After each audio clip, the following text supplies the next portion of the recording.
याद है right to property में समय तक मूल अधिकार और एक लड़की बोले थे आ जाएंगी क्या नाम है आर्टिकल 30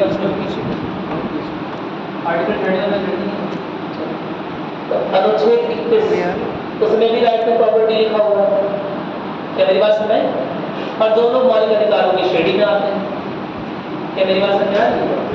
तो बहुत सिंपल सी बात है कि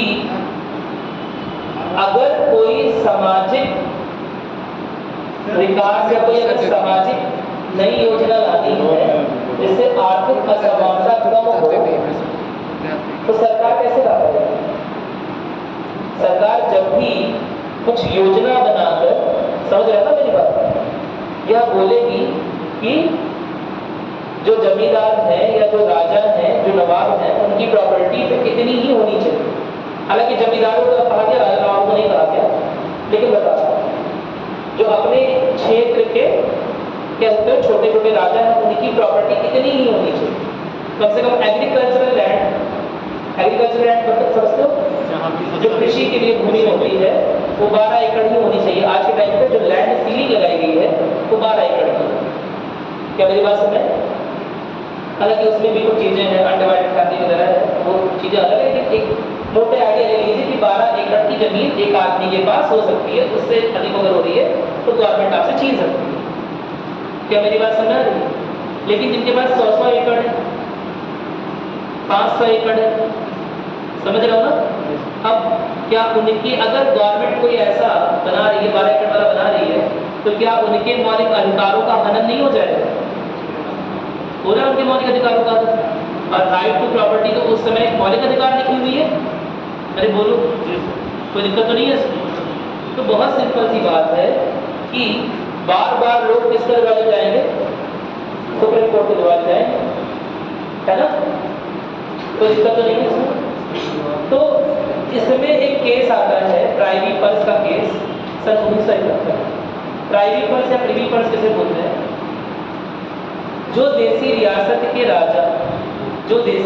के राजा कॉन्ट्रैक्ट साइन करके भारतीय संघ का भाग बन गए थे, पहले ब्रिटिश इंडिया का भाग नहीं थे, जो अप्रत्यक्ष रूप से ब्रिटिश इंडिया द्वारा रूल किए जा रहे थे, आगे चलकर इंस्ट्रूमेंट ऑफ टैक्सेशन को साइन करके भारतीय संघ का भाग बन गए थे, उन्हें गवर्नमेंट की ओर से कुछ एनुअल पेंशन दी जा रही है कि आप लोग क्या करेंगे भैया, आप लोग कुछ नहीं करेंगे, आपको उस समय तो संघ में लाना था, उस समय तो उन देसी रियासतों को भारत में लाना था, बहुत जरूरी था, अदरवाइज भारत टुकड़े टुकड़े में होगा, है ना?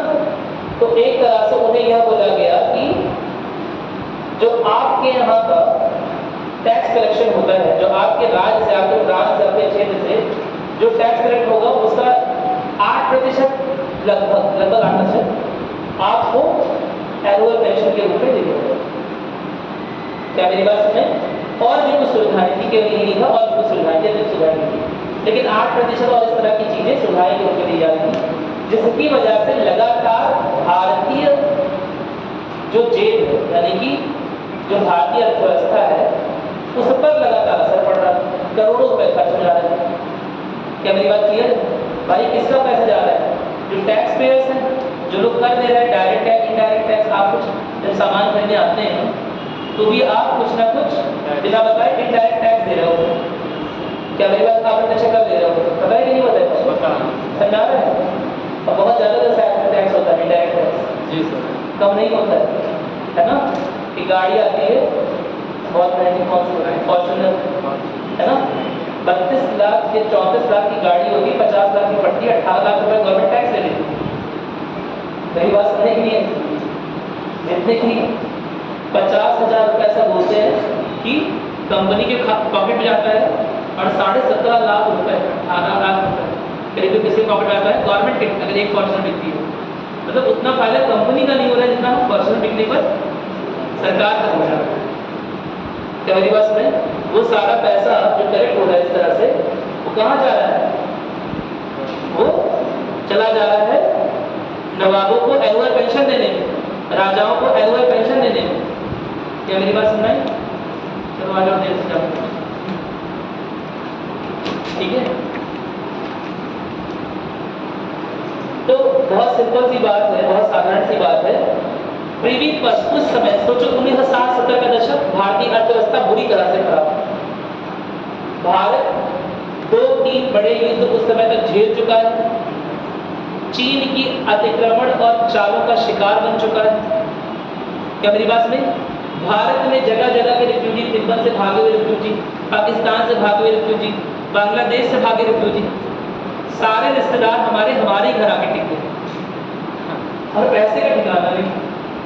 मेरी बात समझे कि नहीं है?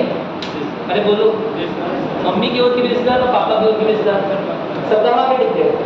हमारे ही हाथ में। क्या मेरी बात समझे? अरे बोलो। तब अगर पनीर बनेगा तो ज़्यादा नहीं बनाना पड़ेगा, ज़्यादा बनाना पड़ेगा। जो 50 रुपए का सामान था वो 150 का सामान लगने लगेगा। तो बहुत सिंपल, यही भारतीय अर्थव्यवस्था के साथ हुआ 1960-70 के दशक में कि भारतीय अर्थव्यवस्था चरमराने लगी। मेरी बात सुनिए, चरमराने कि अर्थव्यवस्था कमजोर पड़ने लगी। अतिरिक्त भार था, इसके अलावा एग्रीकल्चर की स्थिति दिनों दिन खराब होती जा रही थी। हालांकि 1965-66 के बाद ग्रीन रिवॉल्यूशन चला है, सही होने में इसलिए 10 साल लग गए। क्या मेरी बात क्लियर है? हरित क्रांति भी ऐसा नहीं कि एक दिन चल गए एक दिन सही हो गया, ठीक है, उसे भी सही होने में समय लगा। तो 1960 का दशक जो है वो हमारा बहुत बुरा गुजर रहा था अर्थव्यवस्था के रूप से। ऐसे में गवर्नमेंट ने दिमाग लगाया कि यार पूरा देश काम करके पैसे हमें दे रहा है और हम काम करके पैसे दे रहे हैं नवाबों एनुअल पेंशन के रूप में, और वो आराम से अपने अपने महलों में क्या कर रहे हैं, ऐशो याशी कर रहे हैं। क्या मेरी बात समझे? कोई काम नहीं कर रहे।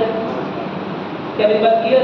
तो ऐसे में भारतीय संघ गवर्नमेंट ने सोचा कि ये जो प्राइवेट पर्स बना हुआ है जिसके तहत हम नवाबों को पैसा देते हैं उसे कैंसिल कर दिया जाए, उसे अबॉलिश कर दिया जाए।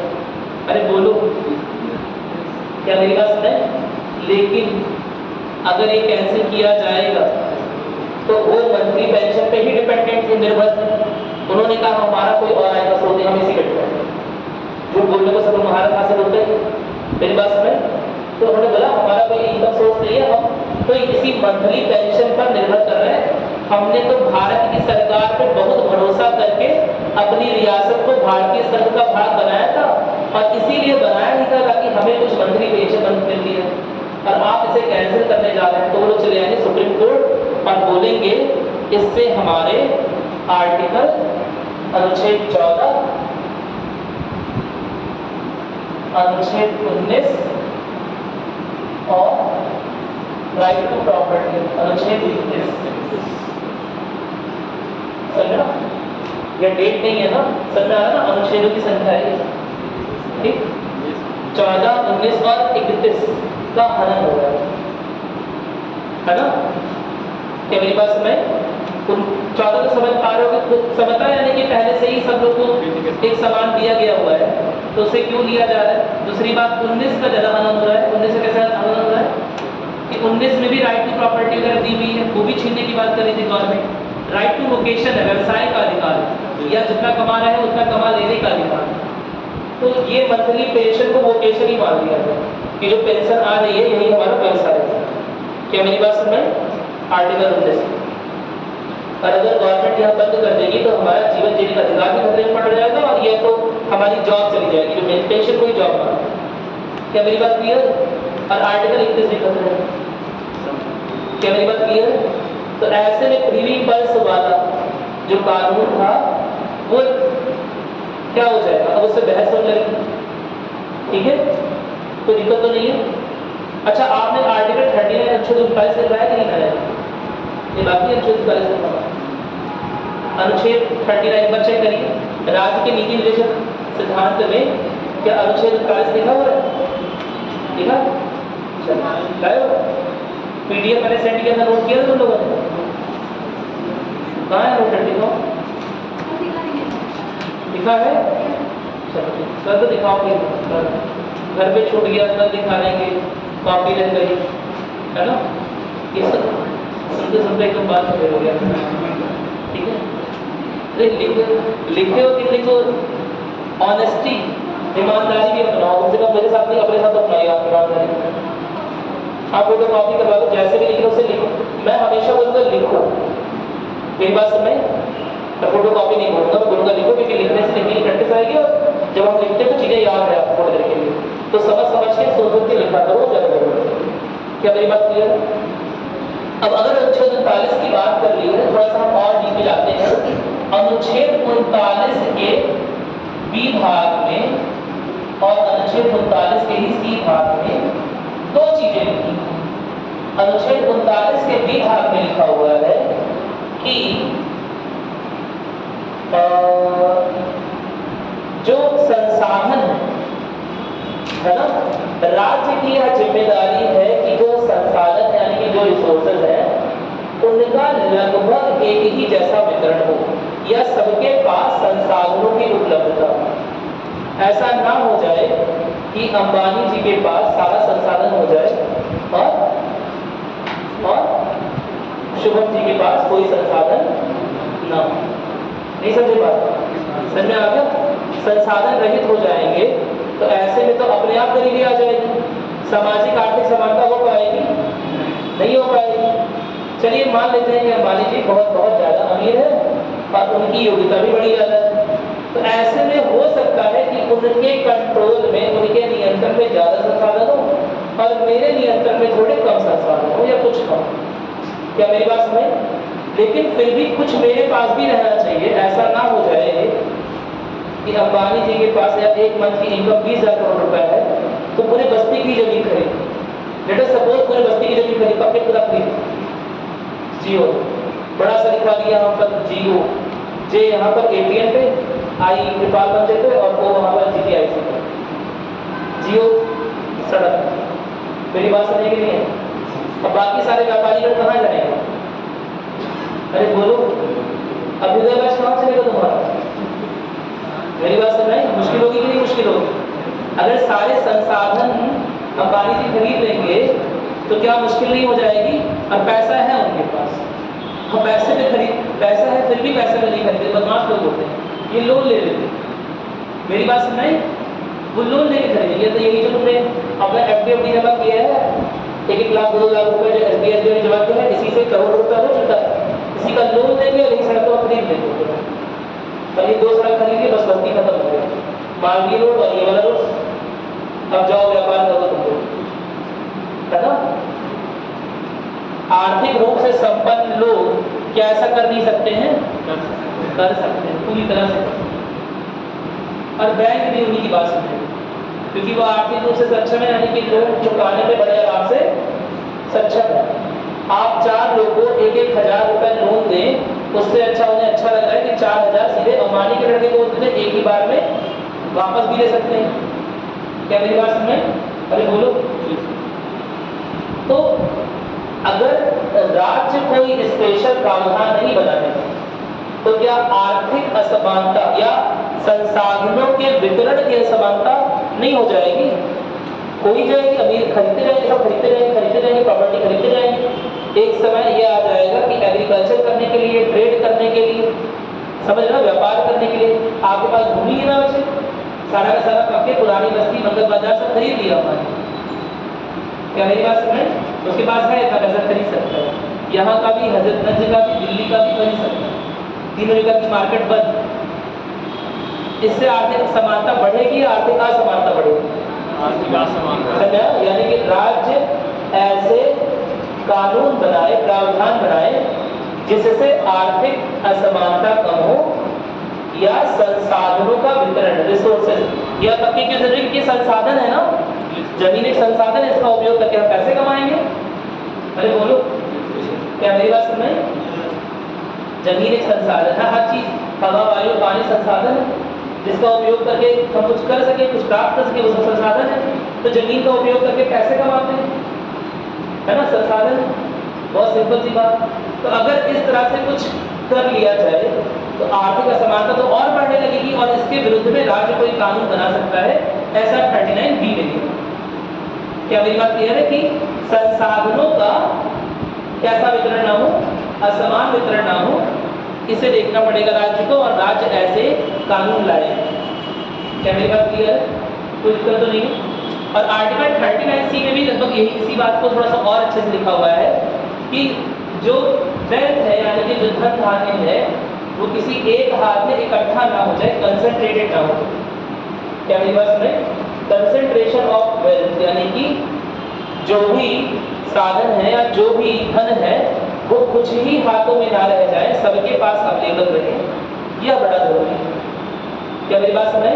और इसके लिए भी कानून बनाना राज्य की जिम्मेदारी है। डीपीएसपी क्या करता है? डीपीएसपी राज्य को नीति निर्देश करता है, राज्य को नीतियां बनाने का निर्देश देता है कि जो आप नीतियां बनाएंगे वो इस तरह होनी चाहिए। क्या मेरी बात में इन सिद्धांतों को फॉलो करनी चाहिए? क्या मेरी बात क्लियर? तो 39B और 39C एक और तो ये हो गए, और एक और क्या है? आर्टिकल 14, 19 और 21। ठीक है। और किन दो केसेस में ये दोनों आमने सामने आ रहे हैं? पहला तो केस है बैंकों का राष्ट्रीयकरण, nationalisation of banks.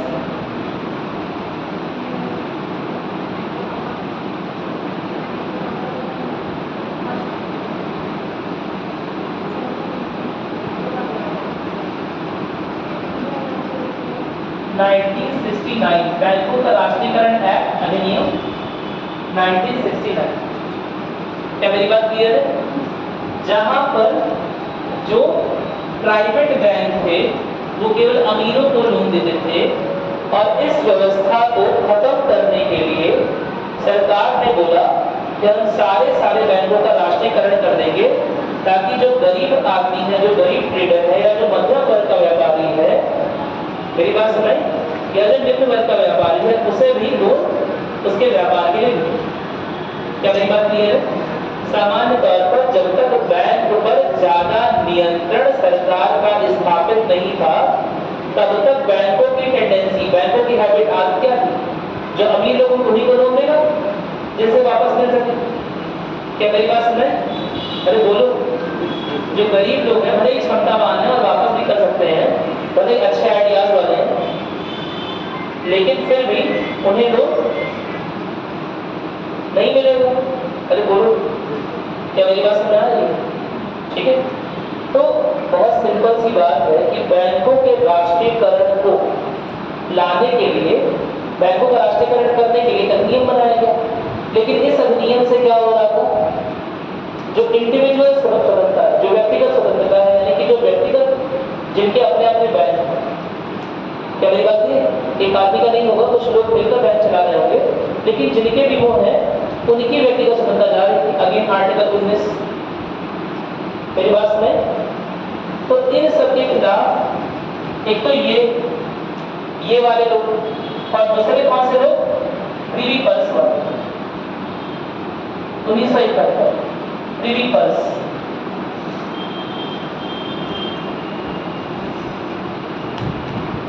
Privy purse वाले लोग किसके शरण में जाएंगे? किसके शरण में आदमी जाता है? कोर्ट, न्यायपालिका। न्यायपालिका में भी सुप्रीम कोर्ट की शरण में जाएंगे, और सुप्रीम कोर्ट के लोग जो है वो द्वंद्व शुरू हो जाएगा दिमाग में कि किसका महत्व ज्यादा है, आर्टिकल 39B और C का, या फिर आर्टिकल 14, 19 और 21। क्या मेरी बात क्लियर है? कोई दिक्कत तो नहीं है ना? ऐसे में उस समय तक जो धारणा चली आ रही थी वही धारणा फॉलो करते हुए सुप्रीम कोर्ट ने क्या किया? आर्टिकल 14, 19 और 21 के महत्व को ऊपर रखा और इन सब एक्ट पर रोक लगाई। मेरी बात समझ? जो पहला डिसीजन आया, पहला निर्णय आया, उसके आधार पर इन सब एक्ट पर रोक लगी। क्या मेरी बात समझ? कि ऐसा नहीं किया जाएगा, इसमें कोई दिक्कत तो नहीं है ना? लेकिन फिर संसद में हो जाएगा कि 70 का वो दशक है जहां बहुत सारे मुद्दों को लेकर न्यायपालिका और विधायिका में रस्साकसी चल रही है। ठीक है। तो फिर एक काम किया पार्लियामेंट ने, संसद ने क्या किया कि 31 में जो क्लॉज है ना, ए और बी के अलावा एक और क्लॉज देखा 31C, अनुच्छेद 21C, और उसमें यह लिखा गया कि यदि अनुच्छेद 39B और 39C के अंतर्गत संसद कोई प्रावधान बना रही है, तो तो फिर उसे कैंसिल नहीं किया जाएगा, भले ही वो आर्टिकल 31 भले ही वो प्रॉपर्टी को ले ले। भाई आर्टिकल 31 क्या था कि प्रॉपर्टी आपके साथ बनी रहे, राइट टू प्रॉपर्टी। मेरी बात समझ, आर्टिकल 31C में यह लिखा गया कि यदि 39B और 39C के अंतर्गत कोई प्रावधान बनाया जा रहा है जिससे प्रॉपर्टी जा रही है तो ठीक है। क्या मेरी बात समझ? तब हम मूल अधिकारों की बात नहीं करेंगे, वहां मूल अधिकार छोटे हो जाएंगे और उसके बाद आप न्यायपालिका में भी नहीं जा सकते। क्या मेरी बात समझा नहीं? कोई दिक्कत तो नहीं है ना? इतनी बात समझ आ गई। उसके बाद आपको पता है 1973 में केशवानंद भारती केस हुआ था। केशवानंद भारती केस में के बारे में पढ़ चुके हैं।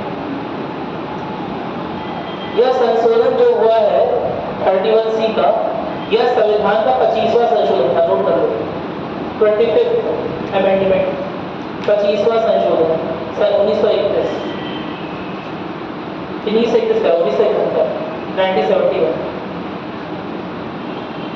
तो समझ में आ रहा है? ऊपर से जा रहा है, ऊपर से जा रहा है, ऊपर से जा रहा है, नहीं आ रहा?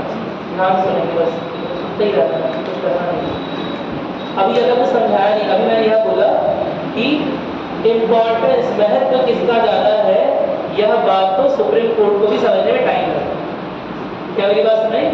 इस बात को लेकर आज तक विचार विमर्श चलता ही रहता है कि किसका विमर्श ज्यादा है, किसका महत्व ज्यादा है और किसका महत्व कम। क्या मेरी बात क्लियर है? इंडिविजुअल का देखो, जो फंडामेंटल राइट्स है वो व्यक्तिगत होते हैं। जो फंडामेंटल राइट्स क्या होते हैं? व्यक्तिगत। मौलिक अधिकार अगर व्यक्तिगत है तो क्या व्यक्तिगत स्वतंत्रता का महत्व ज्यादा है? और जो डीपीएसपी होता है, जो राज्य के नीति निर्देशक तत्व होते हैं या सिद्धांत होते हैं, या पूरे समाज के लिए बनाए जाते हैं या फिर सामाजिक व्यवस्था या समाज के व्यवस्था ज्यादा है। यह डिबेट अभी तक चालू है। क्या मेरी बात क्लियर है?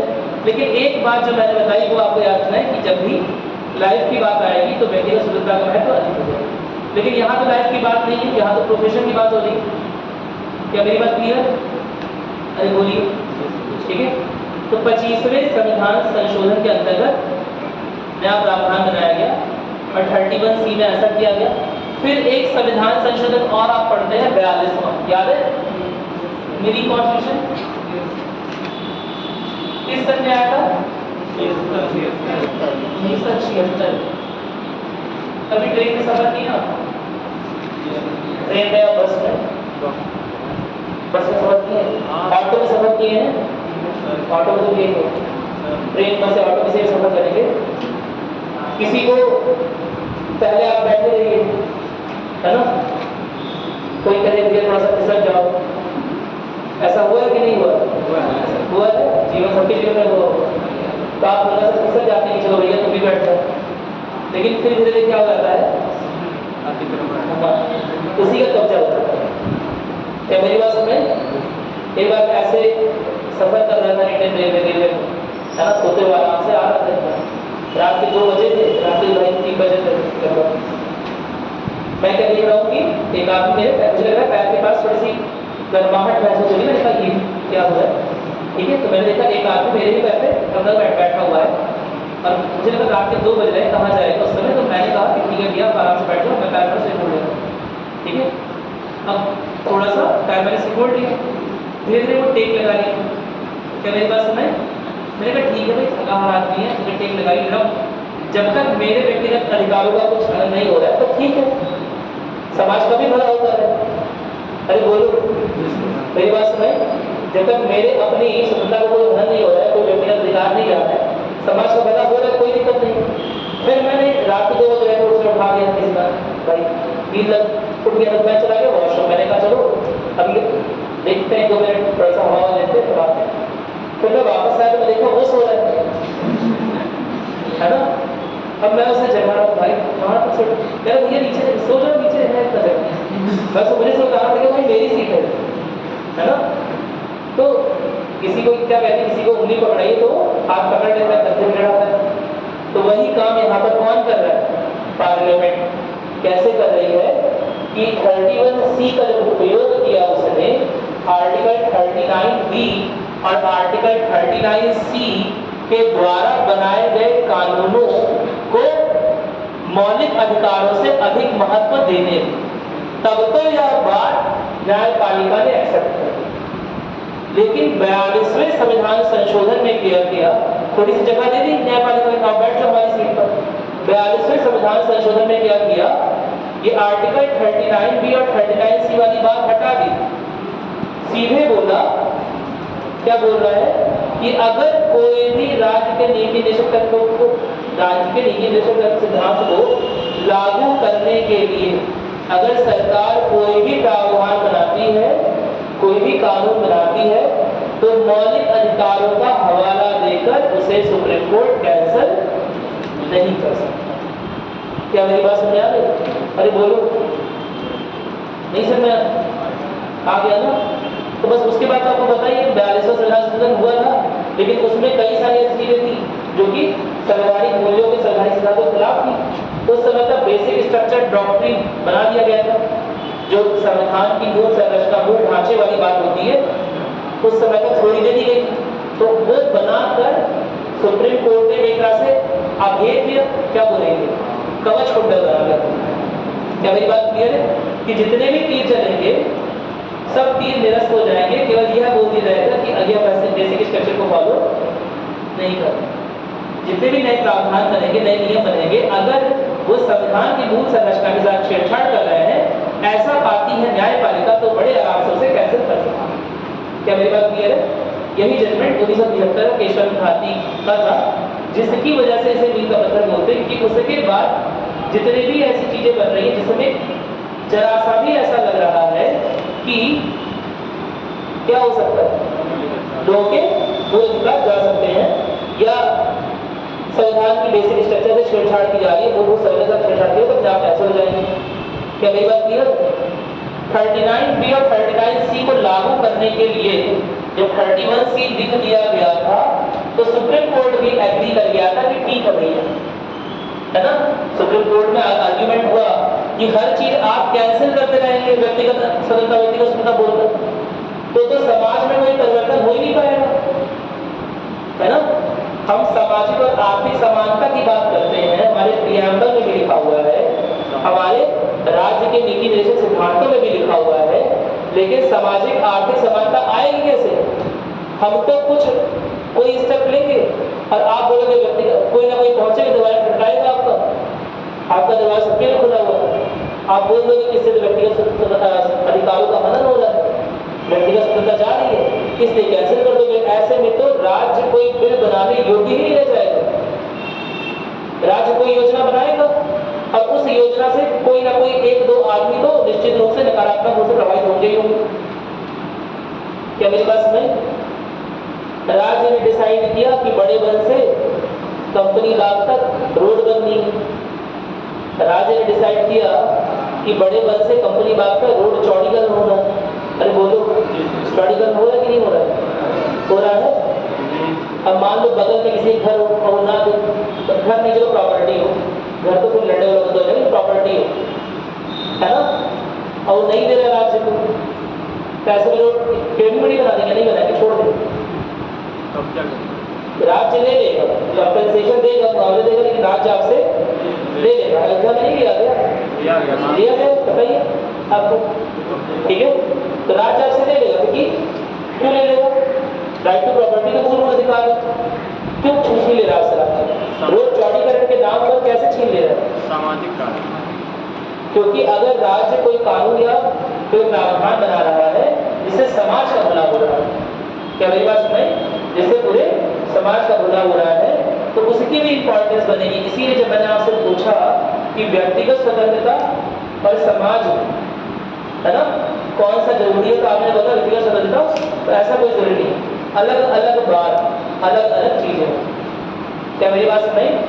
जहाँ एक व्यक्ति की वजह से, अगर एक व्यक्ति का घर बीच में है ना, और उसकी वजह से हाईवे नहीं बन पा रहा है, क्या मेरी बात समझ? अरे बोलो, तो ऐसे में उसका घर लिया जा सकता है, जब्त किया जा सकता है थोड़ा सा। क्या मेरी बात? हालांकि इसे मुआवजा देगी सरकार, लेकिन लिया जा सकता है, कोई दिक्कत तो नहीं है ना? मेरी बात समझ में आ गई? समझ में आया इसमें क्या रास्ता कैसे चल रही है? अभी क्लियर हो गया? समाज भी जरूरी है, ऐसा नहीं कि समाज को छोड़ दें, समाज भी जरूरी है, व्यक्तिगत स्वतंत्रता भी जरूरी है, लेकिन व्यक्तिगत स्वतंत्रता या व्यक्तिगत जो भी चीजें हैं, अगर जीवन जीने का अधिकार जा रहा है तो फिर क्या होता है, तो फिर सामाजिक वाली चीजें नीचे रख दिया। अगर पूरे समाज का विकास, व्यक्ति और समाज हम इस तरह से देख रहे हैं पार्ट 3 और पार्ट 4 के रूप में, तो हमें अलग नजर आ रहा है ना। यह बताइए क्या व्यक्ति समाज का भाग नहीं है? क्या समाज का विकास होगा? जब रोड बढ़ेगी तो जब चौड़ीकरण हो रहा है तो जिसकी भी जमीन गई, क्या वो उस रोड पर चढ़ के नहीं जाएंगे? जाएंगे। उन्हें भी उस चौड़ीकरण से कम ट्रैफिक का फायदा होगा। अरे बोलो, क्या मेरी बात में? क्या व्यक्ति और समाज बिल्कुल से अलग है? अलग अलग चीजें हैं। व्यक्तियों से तो समाज बनता है, तो अगर समाज के भले का काम हो रहा है तो उस व्यक्ति के भी भले का ही कुछ ना कुछ काम हो रहा होगा। क्या मेरी बात क्लियर है? बस उसके जीवन, उसका जीवन ना जाए, यह बात ध्यान रखना है। कोई दिक्कत तो नहीं है इसमें। इस बात को मिनर्वा मिल्स केस में सन 1980 में सुप्रीम कोर्ट ने और पुख्ता कर दिया कि राज्य के नीति निर्देशक तत्व बहुत जरूरी है, उनका महत्व असाधारण है। क्या मेरी बात समझ रहे? और उनके लिए कानून बनाए जा सकते हैं। क्या मेरी बात समझ आ रही है? अरे बोलो, समझ आ गया? कोई समस्या तो नहीं है? एकदम क्लियर हो गया? चलो ठीक है, अच्छी बात है। ये बहुत इम्पोर्टेंट चीज़ था, मैं पढ़ाना चाह रहा था, लेकिन तुम्हारा टाइम कम रहता है थोड़ा सा, इसलिए चीज़ों को डिटेल में बात हो नहीं पाती, तब तेज चलना पड़ता है। ठीक है, वरना छूट जाएगा। और तुम में से इंडिविजुअल जागरूकताएं भी रहती हैं, कई लोग क्यूरियोसिटी। हम अगर इंडिविजुअल क्यूरियोसिटी को सॉल्व करेंगे तो समाज पीछे छूट जाएगा। अंडरस्टैंडिंग यही है मेरी बात में। अगर इंडिविजुअल क्वेश्चन को सॉल्व करेंगे ऐसे खड़े एक आदमी के, तो फिर सवाल पीछे छूट लगता है, वो भी देखना होगा। यही कहानी यहाँ भी चल रही है। एकदम क्लियर हो गया? इससे नोट किया कुछ चीजें याद रहेगा। ये चीज बहुत बहुत इंपॉर्टेंट है, याद रखना कि आर्टिकल 31C पहली बार 25वें संविधान संशोधन में 1971 में, दूसरी बार कब? 1976 में। कौन संविधान संशोधन? 42वें में। और इसमें क्या किया गया?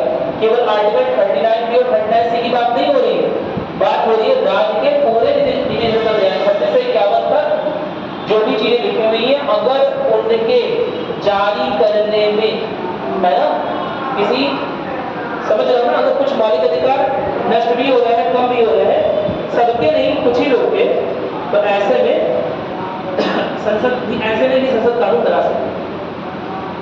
वह कानून, हालांकि उस कानून के अगेंस्ट इसका मतलब लोग सुप्रीम कोर्ट जा सकते, ऐसा नहीं है, सुप्रीम कोर्ट अभी आ सकते हैं, है ना, लेकिन वाद विवाद का विषय होगा। ऐसा नहीं हो जाएगा कि क्योंकि मौलिक अधिकारों को निरस्त कर रहा है कोई नया कानून, जस्ट इसलिए वो कानून निरस्त हो जाए, ऐसा नहीं होगा। जैसा आर्टिकल 13 भी लिखा, क्या मेरी बात क्लियर है?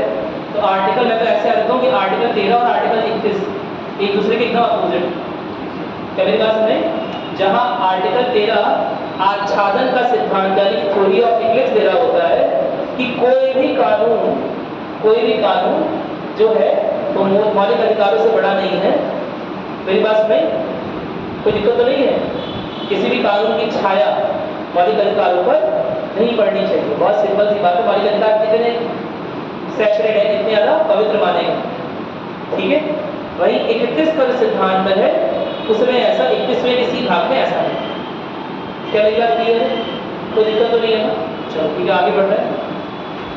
इतना आपने नोट कर लिया होगा मेरे ख्याल से। इसे हटाओ।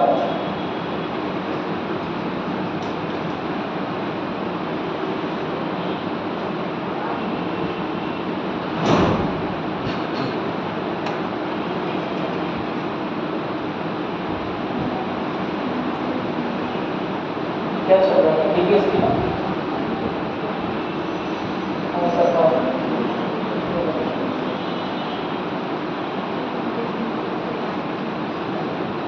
कुछ समझ में आया? कुछ समझ में से ऊपर चला गया? आया। डीपीएसपी बहुत बहुत जरूरी है। राज्य के नीति निर्देशक सिद्धांत क्या होते हैं? सिद्धांत बताएगा किन्हें बोलते? सिद्धांत देखो बहुत सिंपल सी दोबारा से बात समझ लेते हैं, बस यही समझते हैं। मैंने आपसे एक सा क्वेश्चन पूछा था, पूछा था एक सा क्वेश्चन पूछा था ना इसका एक क्वेश्चन कि आप एक बार जा रहे हैं, आपका अंतिम इंटरव्यू है, आपका बाई चांस है ना, बाई चांस आपका इतनी मेहनत से जायज कर इतना जो आपके साथ लगे हुए हैं उनकी वजह से आपका सिलेक्शन आता है यूपीएससी, आपका इंटरव्यू, मेरी बात सुने, लेकिन उस 7-8 किलोमीटर का जो रास्ता है सुनसान खाली पड़ा हुआ है, वहाँ आसपास कोई हॉस्पिटल नहीं है।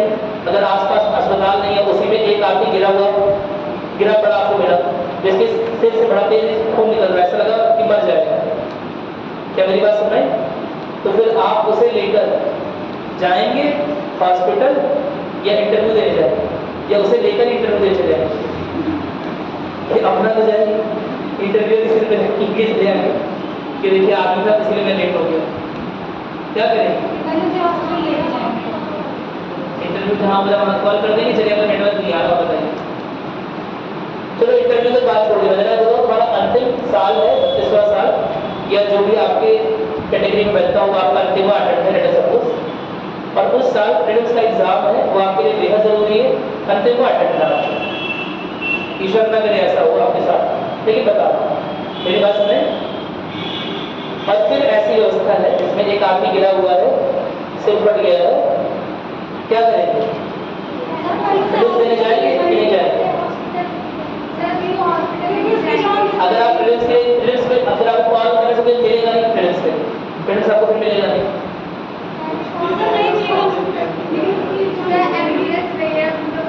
कुछ नहीं, कोई कॉल कर, तो वहाँ से 8-10 किलोमीटर दूर है, फोन मिल ही जाता है। वो प्रीलिम्स का पेपर है, फोन घर रख के है, पेपर फोन अलाउड नहीं था सेंटर पे, फोन घर पे रखे।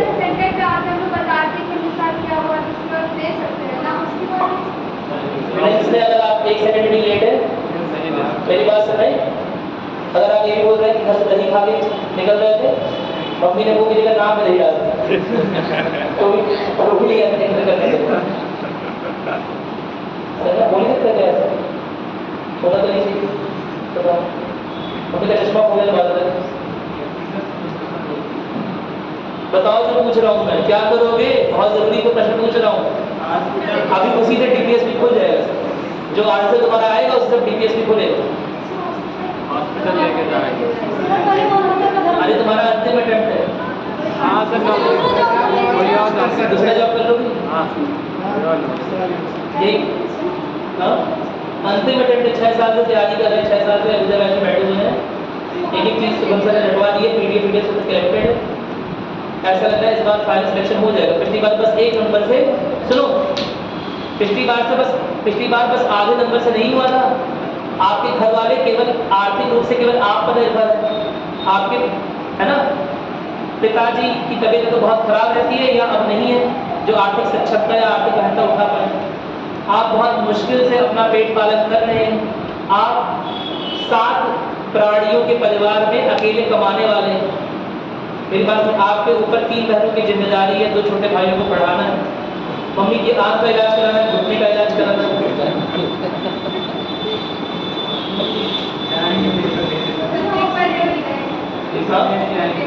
पेपर दे जाएंगे। अगर पेपर देने जाए, मान लो अगर अपने फैमिली मेंबर नहीं हो, क्या पेपर देने जाएंगे? Very good. अगर फैमिली मेंबर ही होता है ऐसा तो पेपर देने जाते नहीं आते ना। आपके लिए तो जस्ट एक अटेम्प्ट है, मेरी बात सुनाई। आपका उसका पीसीएस में ना हो, किसी और चीज में हो जाए, कोई और अटेम्प्ट आपके बाकी रहेगा, या उसका वो ना कर पाओ तो टीचिंग भी कर लगो, है ना, अभी तक क्या मेरी बात सुनाई नहीं है। लेकिन क्या करो, लेकिन उसके लिए तो अंतिम अटेम्प्ट है लाइफ का, तुम्हारे लिए पेपर का अंतिम अटेम्प्ट, उसके लिए जिंदगी का अंतिम अटेम्प्ट। क्या मेरी बात सुनाई? अगर तुम छोड़ दोगे तो मर जाएगा, चाहे जो भी करो, लेकिन आंसर तो यही देना है। मेरी बात सुनाई? निजी रूप से भले ही आंख बंद करके चले जाओ सामने से, है ना, कि देखा नहीं, कुछ नहीं कहा, मैंने गलती से देख लिया, ऐसे करके निकल जाओ, ये भगवान ये क्या दिखा दिया, है ना। लेकिन निजी रूप से कुछ भी करोगे तो उत्तर नहीं क्या जो बता रहा हूं। अब आप क्या करेंगे, आप क्या करेंगे, यह निर्धारित करता है आपके किस पर, विवेक, किस पर, विवेक है, कैसे ओपन स्टार्ट करो? आपके सिद्धांतों इस पर निर्भर करता है, आपके सिद्धांतों। जैसे आप क्या करेंगे, आपने बताया कि आप उस आदमी को हॉस्पिटल पहुंचाएंगे, पेपर छोड़ देंगे। इसके पीछे एक कारण है, क्योंकि आपको यह बताया गया है कि चाहे कुछ भी हो, जीवन दान से बड़ा है ना, जीवन बचाने से बड़ा कोई चीज नहीं हो। क्या मेरी बात सुन रहे हैं? कोई दिक्कत तो नहीं है? एक और एग्जाम्पल लेते हैं, एक और इसका डिलेमा लेते हैं। ये सब क्वेश्चन आते हैं किस जीएस पेपर को, और बीसीएस के प्रीलिम्स वाले में आता है, हालांकि इतना हाई लेवल नहीं पूछता है, जीएस में हाई लेवल पूछता है पेपर 4 में।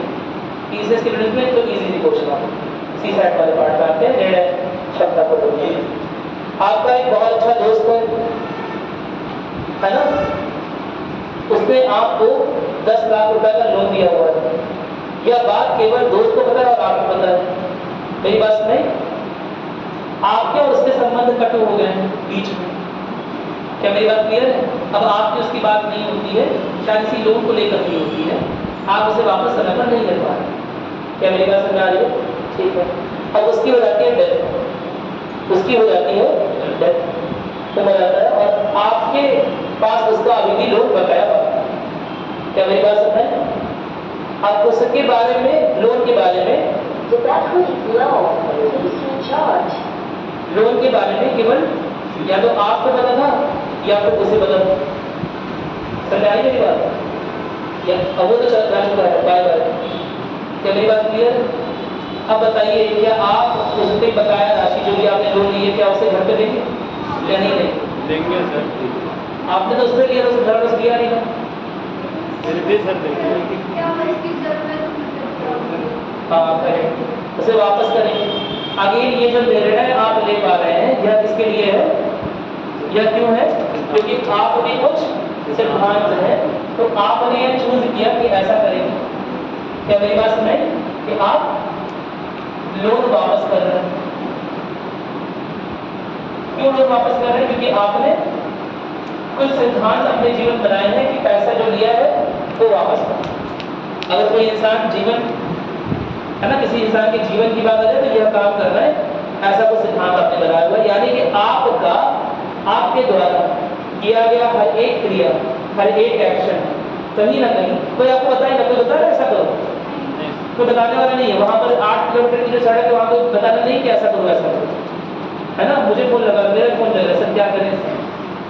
मेरी बात सुन रहे, लोग वाले तो किसको बताओगे ही नहीं, है ना। तो गवली का हो गया, खत्म हो जाए, जब तो चला गया, जाने वाला चला गया। सुन लो मेरी बात जो बता रहा हूँ, लेकिन जो तुम निर्णय लोगे वो किस पर निर्भर करेगा? तुम्हारे सिद्धांत पर। क्या मेरी बात क्लियर है? या तुम जो क्रियाएं करते हो वो निर्भर करता है तुम्हारे सिद्धांत पर, कि हमारे सिद्धांतों को क्या है, हमने क्या सीखा। तो ठीक उसी तरह से राज्य की जो भी क्रियाएं होती हैं, राज्य की जो भी विधान होते हैं, ठीक है, जो भी लेजिस्लेशन होते हैं लेजिस्लेशन। राज्य की क्रिया क्या है? सरकार की क्रिया क्या है? बिल बनाना, कानून बनाना, नियम पास करना, लेजिस्लेशन। वो सारा विधान बनाना किस पर निर्भर करेगा? राज्य के सिद्धांतों। क्या मेरी बात क्लियर है? जैसे आपकी क्रियाएं निर्भर करती हैं आपके सिद्धांतों पर, कि आप किन सिद्धांतों का निर्वहन कर रहे हैं, वैसे कोई राज्य क्या करेगा, कोई सरकार क्या करेगी, यह निर्भर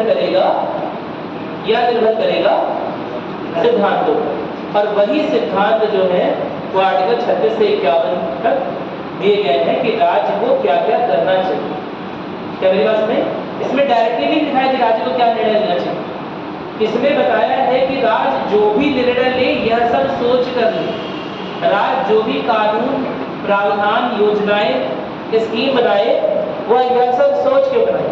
उज्ज्वला योजना बनाए, मनरेगा बनाए, क्योंकि सामाजिक आर्थिक रूप से पिछड़े हुए लोग। क्या मेरी बात सुनाई? उज्ज्वला योजना बनाए क्योंकि संसाधनों का समान वितरण। अरे बोलो, क्या मेरी बात समझ आ रही है? नहीं बात समझ आ रही है? तो राज्य जो भी क्रियाएं करे, जो भी योजनाएं बनाए, बनाते वक्त आर्टिकल 36 से 51 एक बार जरूर देखे, है ना, कि इसी इन्हीं लोग को फायदा पहुंचना है। हम ऐसे ही नियम बनाए जिससे इन लोग को फायदा हो। भाई संविधान निर्माता तो चले गए, उनके लिखने और उनके जीवन का एक काल था, खत्म हो गया। तब राज्य में जो नए कानून बनेंगे, जो नए प्रावधान बनेंगे, जो नए अमेंडमेंट्स आएंगे, जो संविधान संशोधन होगा, वो किस आधार पर होगा? राज्य के नीति निर्देशक तत्व या राज्य के नीति निर्देशक सिद्धांत करवाए। क्या मेरी बात समझ आ गई? कोई दिक्कत तो नहीं है ना? तो इसीलिए इसका महत्व काफी अधिक, क्योंकि आने वाले सारे प्रावधान जो बन रहे हैं, जो संविधान लिखा गया तो लिखा ही गया, लेकिन आने वाले समय में जो भी नियम कानून प्रावधान बनेंगे वो कहीं ना कहीं अपनी इंस्पिरेशन यहीं से ले जाओगे। उन्हें बताने वाला कौन? भाई जो सरकार है। मैं बता समझ रहा हूँ, सरकार को पता कैसे चला कि यही कानून बनाना है, इसी से लोगों को फायदा होगा? समझा? दिमाग में आता ना, सरकार को ऐसे पता चले कि यही कानून बनाना है ना?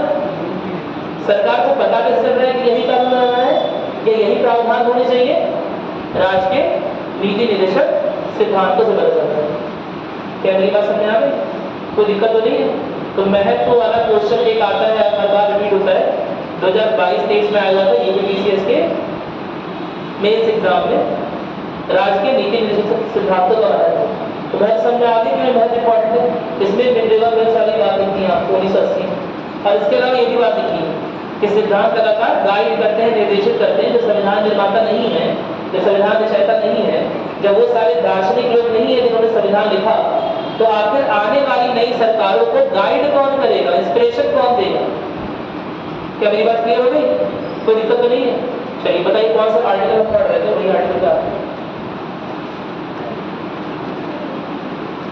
आर्टिकल 43 हो गया था कि बाकी? आर्टिकल 43 में क्या लिखा हुआ है बताइए?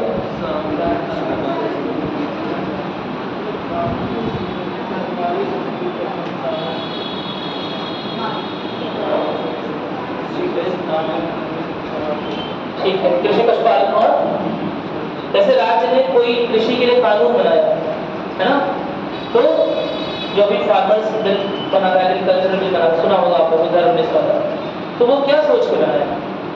तो उसमें बड़ा बवाल होगा, तो जो भी बहुत बात अलग है, लेकिन क्या सोच के राज्य बना रहे हैं नए कानून, ताकि लोगों का भला हो। क्या मेरी बात क्लियर है? ओवरऑल नीति निर्देशक तत्व लिखे जाने का एक पर्पस, अगर एक लाइन में कोई बोले, लोक कल्याणकारी राज्य की स्थापना, वेलफेयरिस्टिक राज्य बनाना, स्टेट बनाना। और लोक कल्याणकारी राज्य में सब कोई आ गया, ऐसा नहीं कि समाज का कोई सेक्शन छूटेगा, कोई पीछे रह जाएगा। सब लोग के लिए ऐसे प्रावधान बनाने कि सबके पास समान रूप से अधिकार है, सामाजिक आर्थिक अधिकार है, सामाजिक आर्थिक विषमताएं या समानताएं खत्म। क्या मेरी बात क्लियर है? चलो देखते हैं जैसे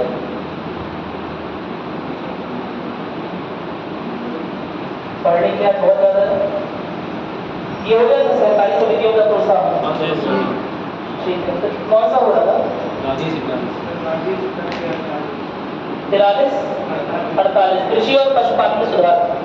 किस बारे में है कि अगर कोई कृषि कानून बन रहा है, अगर एनिमल हस्बेंड्री के लिए कोई कानून बन रहा है, पशुपालन के लिए कोई कानून बन रहा है ना, तो इस तरह से बनेगा क्या कि सब लोग का भला, जो उस व्यवसाय में जुड़े। क्या मेरी बात सुन रहे हैं? कोई दिक्कत तो नहीं है ना? आसान सा नहीं होगा। इसके अलावा उदारीकरण और विकास वाला देख लीजिए, तीसरा डालिए उदारीकरण और विकास, तीसरा डालिए तीसरे प्रकार उदारीकरण और विकास। ठीक है, लिबरल प्रिंसिपल बोलते हैं, लिबरल एंड डेवलपमेंट। अभी सब और डिटेल में बात करेंगे। आर्टिकल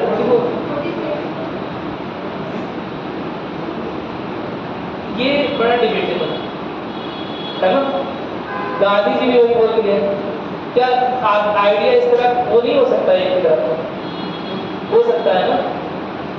क्या गांधी जी जो बोल गए हैं, क्या वो उदारवादी विचारधारा से प्रेरित नहीं हो सकता है? हो सकता है। तो उस हिसाब से लिखा होगा, बहुत परेशान हो, ये ऐसा डिबेटेबल चीज नहीं होगा। ठीक है, ऐसा डिबेटेबल वाला नहीं होगा। जो मुख्य रूप से अलग अलग दिख रहे हैं उन पर विचार करेंगे। क्या मेरी बात क्लियर है? लेकिन फिर भी डिबेटेबल अगर आता है तो जो मैंने लिखवाया वही आपको करके आता है।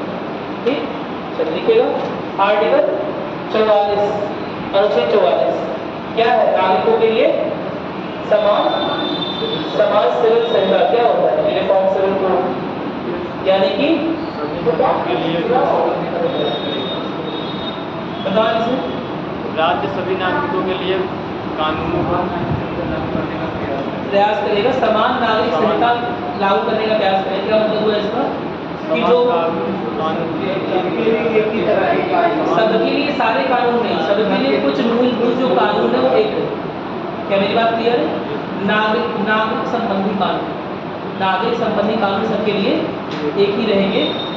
यह चीज बोली गई थी आर्टिकल 44 में, जो कि अभी तक लागू नहीं होता। क्या मेरी बात क्लियर है? चलिए देखते हैं आर्टिकल 45 में। पहले आर्टिकल 45 में क्या था? अभी मैं अमेंडमेंट नहीं करवाऊंगा आपको, सारे जो चेंज हुआ है। पहले आर्टिकल 45 में 45 में क्या था? 6 से 14 वर्ष 6 से 14 वर्ष के बच्चे के लिए शिक्षा या प्राइमरी शिक्षा? प्राइमरी शिक्षा या शिक्षा शिक्षा नहीं, प्राइमरी लिखते हैं लेकिन प्राइमरी हमारे संविधान में मेंशन है। क्या मेरी बात सुने? नहीं समझे बात? तो 6 से 14 साल के बच्चों के लिए जो एजुकेशन है वो दी जाए, ऐसा लिखा हुआ था। किसमें लिखा हुआ था? आर्टिकल 45 में पहले लिखा हुआ था, लेकिन फिर उस आर्टिकल 45 से क्या बना दिया गया? आर्टिकल कौन सा? 21A, शिक्षा का अधिकार बच्चों के लिए। तो आर्टिकल 45 को एडिट कर दिया गया, मॉडिफाई कर दिया गया। कैसे एडिट किया गया? कि केवल 6 साल तक के नहीं, जो 6 साल से छोटे भी बच्चे हैं उनके लिए भी शिक्षा के प्रावधान होने चाहिए। उन्हें भी राज्य कोशिश करनी चाहिए, राज्य को, कि उनके लिए भी शिक्षा जो है वो निःशुल्क हो, फ्री रहे और अवेलेबल।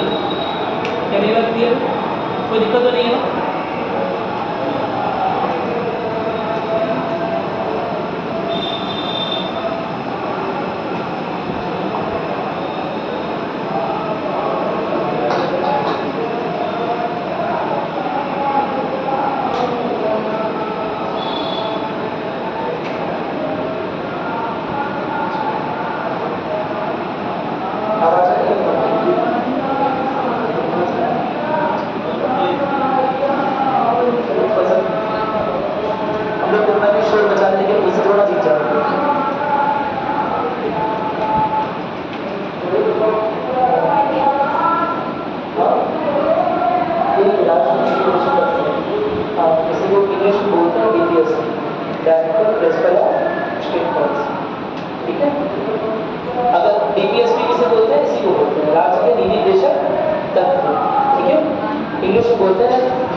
हाँ सर सही है।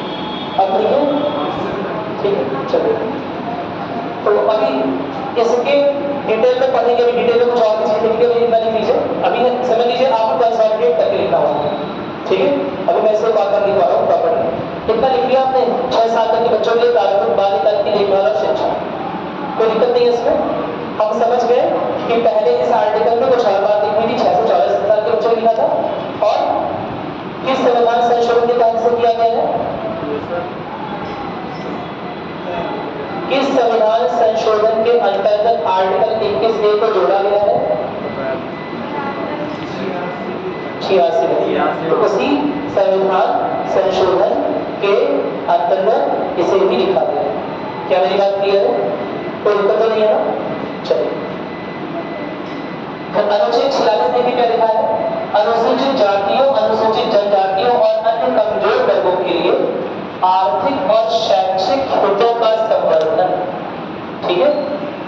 क्या इसी प्रावधान को फॉलो करते हुए, क्या इसी अनुच्छेद का अनुसरण करते हुए वो स्टेट मद्रास का जो था, मद्रास मेडिकल कॉलेज में क्या किया था? अनुसूचित जनजातियों के लिए सीट रिजर्व किया।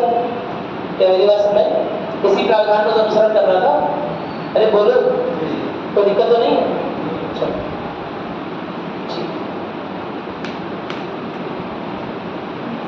अब एक चीज, आर्टिकल 37 अनुच्छेद 37 बहुत इंपॉर्टेंट है, क्योंकि इसमें यह बात लिखी हुई, आपसे पूछा जाएगा कि किस अनुच्छेद में यह बात लिखी हुई है कि डीपीएसपी जो है यानी कि राज्य के नीति निर्देशक सिद्धांत जो है वो इन्फोर्सेबल नहीं है, न्यायोचित नहीं है या अधिकार है ना। यानी किसी भी कोर्ट ऑफ लॉ में आप नहीं जा सकते, आप किसी न्यायपालिका के पास नहीं जा सकते कि सरकार इस पर कोई कदम नहीं उठा। क्या मेरी बात क्लियर है?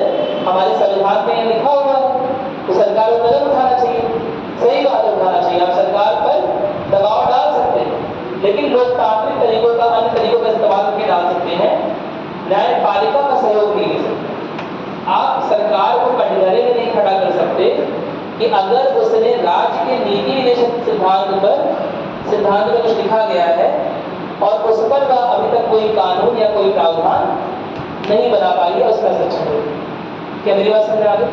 तो नोट करिएगा इस बात को, आर्टिकल 37 के बारे में बहुत इंपॉर्टेंट है। यह स्पष्ट करता है कि यह सिद्धांत, नोट करिए, यह स्पष्ट करता है कि यह सिद्धांत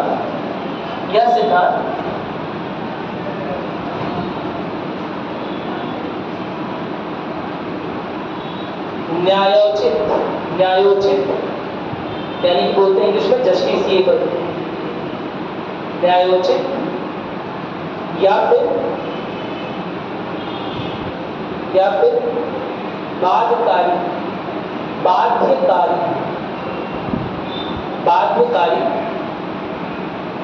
नहीं है,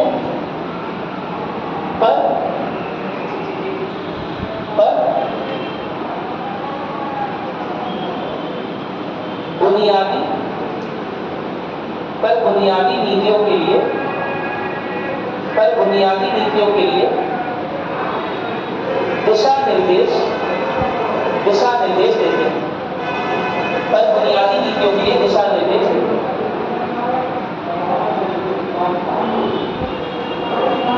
कोई दिक्कत नहीं है ना इसमें? इतना क्लियर हो गया? अब इस बारे में तो पढ़ चुके, महत्व क्या है, शुरुआत नहीं पढ़ा था आपने कि सामाजिक न्याय, कल्याणकारी न्याय और राजनीतिक दिशा। समाजकारी न्याय कैसे, क्योंकि यह बात उसमें पूरी डीपीएसपी का महत्व ही है ना, कि जो सामाजिक और आर्थिक रूप से पिछड़े लोग हैं उन्हें मुख्यधारा में जोड़ा जाए, किसी भी तरह से, कहीं पर पिछड़ना है ना। तो इसीलिए सामाजिक न्याय की बात हो रही है, सोशल जस्टिस की बात हो रही है कि समाज में कोई चीज, कोई वर्ग पीछे न छूटे। कोई दिक्कत तो नहीं है ना? कहती बात सकते हैं। दूसरा क्या लिखा है, कल्याणकारी राज्य। आगे पूरा का पूरा समाज का कल्याण हो, कोई एक भाग प्रभावित ना हो, जो हम कल्याण कर रहे हो वो पूरे राज्य के एक आदमी तक पहुंचे। क्या मेरी बात क्लियर है? यहाँ पर हम देख सकते हैं कल्याणकारी राज्य की बात हो रही है, व्यक्तिगत कल्याण की बात नहीं हो रही, व्यक्तिगत कल्याण की बात हो रही है इसमें। अरे बोलो, ऐसा नियम बनाएंगे केवल अंबानी अडानी को फायदा हो, व्यक्तिगत कल्याण की बात हो रही है नहीं ना, कल्याणकारी राज्य की स्थापना की बात हो रही है। कोई समस्या तो नहीं है इसमें? तीसरा क्या लिखा हुआ है, राजनीतिक दिशा। तो आसान सा है कि जो भी नीतियां बनेंगी वो इसी दिशा में बनेगी, दिशा दे दी गई, एक तरह से दिशा निर्देश और दिशा दी गई। कोई दिक्कत नहीं है इसमें? ठीक है, आराम से देखते हैं। फिर जैसा मैंने आपको बताया था कि 1980 के मिनर्वा मिल्स मामले में यह देखा गया कि राज्य के नीति निर्देशक तत्व और मूलभूत अधिकार, ठीक है, फिर कौन ज्यादा जरूरी है। दोबारा से समझते हैं कि इतना सारा डिस्कशन हो गया है ना। 1976 का टाइम आ गया, 42 संविधान संशोधन हो गया, क्योंकि वह संविधान की मूल संरचना से छेड़छाड़ कर रहा था, इसलिए निरस्त भी हुआ उसमें कई सारे था। क्या मेरी बात समझ रही है? सबसे अंतिम फैसला क्या देता है न्यायालय कि मौलिक अधिकार जरूरी है, नो डाउट। जितनी ज्यादा से ज्यादा कोशिश की जाएगी, जितनी ज्यादा से ज्यादा कोशिश की जाए उतना अच्छा है कि कभी भी मौलिक अधिकार और राज्य के नीति निर्देशक सिद्धांतों में से किसी एक को चुनना ना पड़े, दूसरे को इग्नोर ना करना पड़े। अगर दोनों आमने सामने आ गए, मेरी बात सुन रहे, दो बच्चे मारपीट कर रहे हैं, झगड़ा कर रहे हैं, तो कोशिश की जाएगी कि दोनों खुशी खुशी छोड़ रहे हैं एक दूसरे को। क्या मेरी बात क्लियर है? दोनों में से किसी का एक का भी बहुत नुकसान ना किया जाए, दोनों में से किसी एक का भी हनन ना हो। क्या मेरी बात क्लियर? ज्यादा से ज्यादा कोशिश की जाएगी, ठीक है। एक एग्जाम्पल इसका देता हूँ सामंजस्यतापूर्ण, इसे इसका एग्जाम्पल इसको समझाएगा। एक केस है Hastmulla versus state of MP, ठीक है, नोट करिएगा। Hastmulla versus state of MP 1996। Case का नाम सुना पहले? लक्ष्मीकांत के निवासी हैं जिन्होंने घर बार लक्ष्मीकांत में बना दिया। पढ़ा होगा, पढ़ा तो नहीं पढ़ा? नहीं लिखा लक्ष्मीकांत? पढ़ा नहीं? पढ़ा नहीं कि लिखा नहीं? पढ़ी नहीं हो? कोई है लक्ष्मीकांत का? नहीं? क्यों नहीं पढ़े लक्ष्मीकांत जी? अरे तुम लोग तो चेहरा छुपा के बैठे हो तो मैं देखूंगा नहीं। शुतुरमुर्ग हो गए क्या? शुतुरमुर्ग की कविता सुने हो कि नहीं सुने? सुना है शुतुरमुर्ग के बारे में? नाम सुना है? फास्ट है शुतुरमुर्ग क्या करता है? सहारा के या काला हरी रेसा में पाया जाता है और शिकारी का शिकार बहुत करते हैं। उसका मांस और उसका अंडा बहुत फेमस है, तो उसकी सवारी भी करने के लोग करते थे। हालांकि शुतुरमुर्ग का जो शिकारी जो है वो शिकार करने आते हैं, तो शुतुरमुर्ग जो है इतना चतुर जानवर है, इतना चतुर है, उसकी चतुरता के क्या कहें, वो अपना जो नेक वाला पूरा भाग है या गले वाला भाग या पूरा रेत के अंदर दबा लेता है। मेरी बात समझ? और रेत के अंदर दबाने के बाद आंख खोलकर देखता है कहीं शिकारी तो नहीं आ रहा है। और जब पूरा गला रेत के अंदर दबा दिया है, वो यह सोचता है कि जब मैं शिकारी को नहीं देख पा रहा हूं तो शिकारी मुझे कैसे देख पाएगा? क्या मेरी बात समझ? जब रेत को दबा दिया तो कहां देख पाएगा? और सोचता है शिकारी चला गया, क्योंकि मैं तो शिकारी को देख नहीं पा रहा हूं, इसलिए शिकारी मुझे देख नहीं पा रहा होगा। तो ऐसे ही कई लोग गलत होता है ना, सोचते रहते हैं कि मेरा नंबर ना है। बताओ कहाँ है लक्ष्मीकांत? शुतुरमुर्ग बताओ जल्दी से, लक्ष्मीकांत क्यों नहीं पढ़ रहे? मैंने ये थोड़ा ना लक्ष्मीकांत का साथ छोड़ देना है। मैंने ये बोला था कि 4-5 जगह जहाँ पर गलत थोड़ा सा गलतियां हैं वो मैं सही कराऊंगा, तो तुमने पढ़ने छोड़ दिया। लक्ष्मीकांत पढ़ोगे तुम लोग? मेरे पास में उससे कंप्लीट बुक इस पॉलिटिकल साइंस की नहीं लिखी गई। 2-4 जगह गलतियां संघ में, राष्ट्रपति के चुनाव में, मेजॉरिटी में 2-4 जगह गलतियां वो सही करोगे, लेकिन पढ़ोगे उसे। क्या मेरी बात में उससे अच्छी किताब इस सब्जेक्ट पे नहीं लिखी है, उसके बिना काम नहीं चलेगी। ठीक है, चलो दोबारा आ रहा है। Hastmulla versus state of Madhya Pradesh. क्या हुआ था उस समय? हुआ कुछ ये था कि मध्य प्रदेश ने बोला कि गाय हमारी माता है और बुल समझते हो ना, सांड या बुल है ना, बैल, तो यह भी गाय के हस्बैंड के रूप में है। क्या मेरी बात समझ?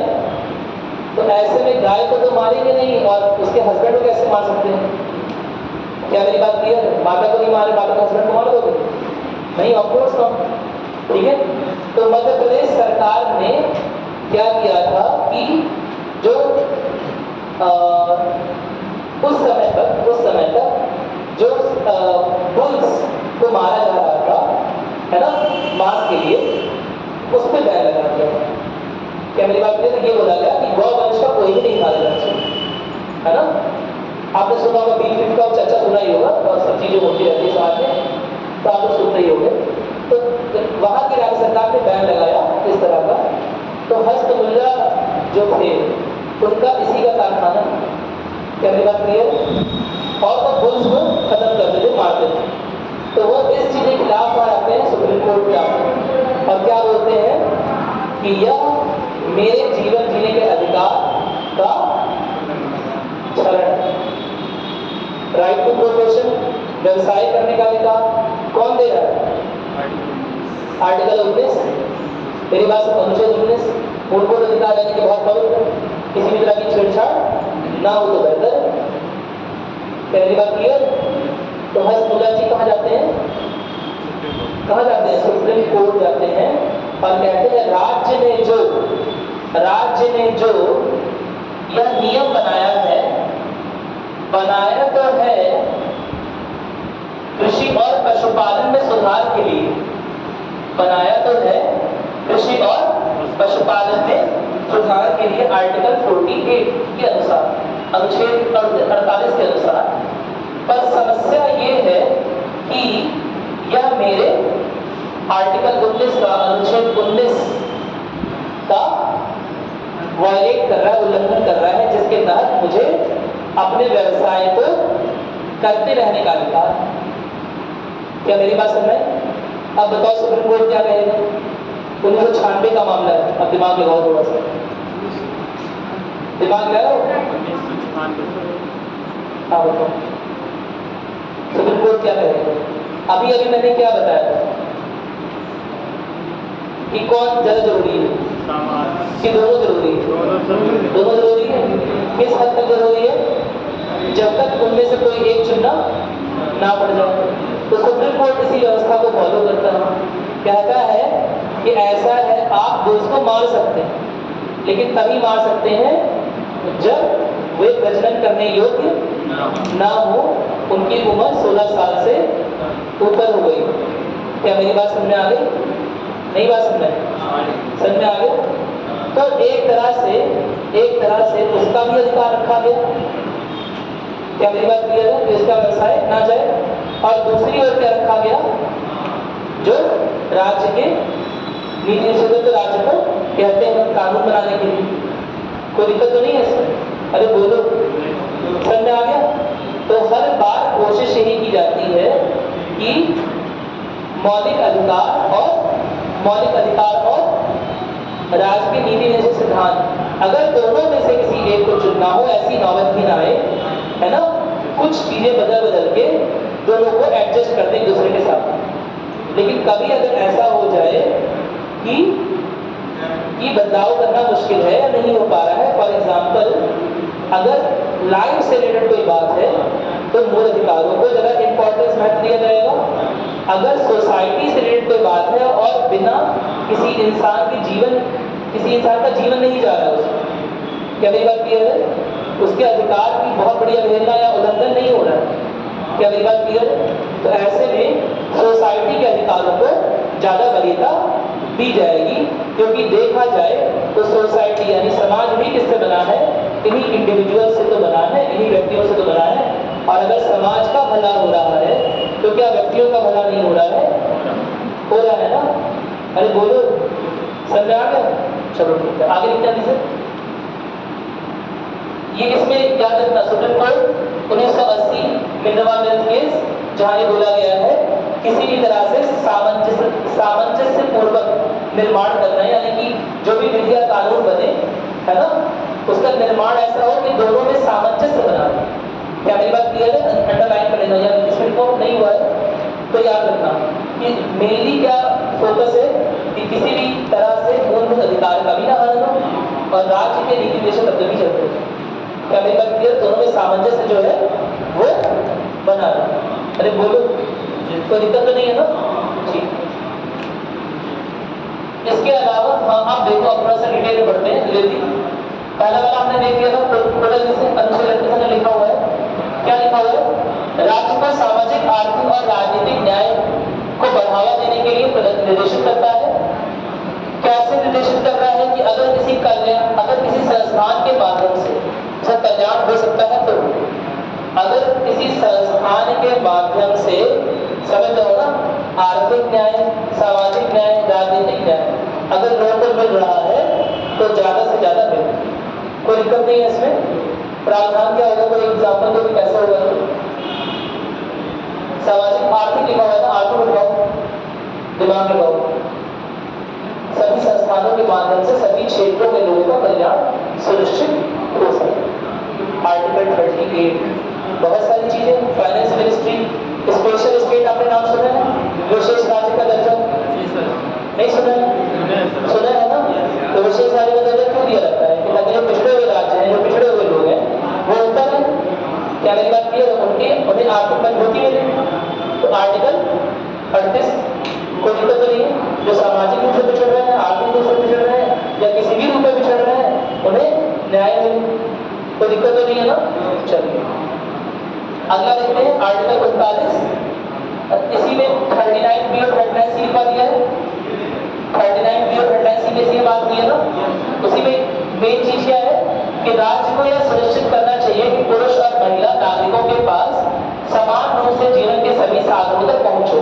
साधन की पहुंच यानी संसाधनों की उपलब्धता, संसाधनों की उपलब्धता हर तरह से हर नागरिक के पास हो। कोई दिक्कत तो नहीं है। यह संपत्ति का समान वितरण और धन का संचय रोकने की बात करता है। वही जो मैंने बताया कि धन कुछ ही हाथों में संचय होकर ना रह जाए। कोई दिक्कत तो नहीं है इसमें। चलिए आगे देखते हैं।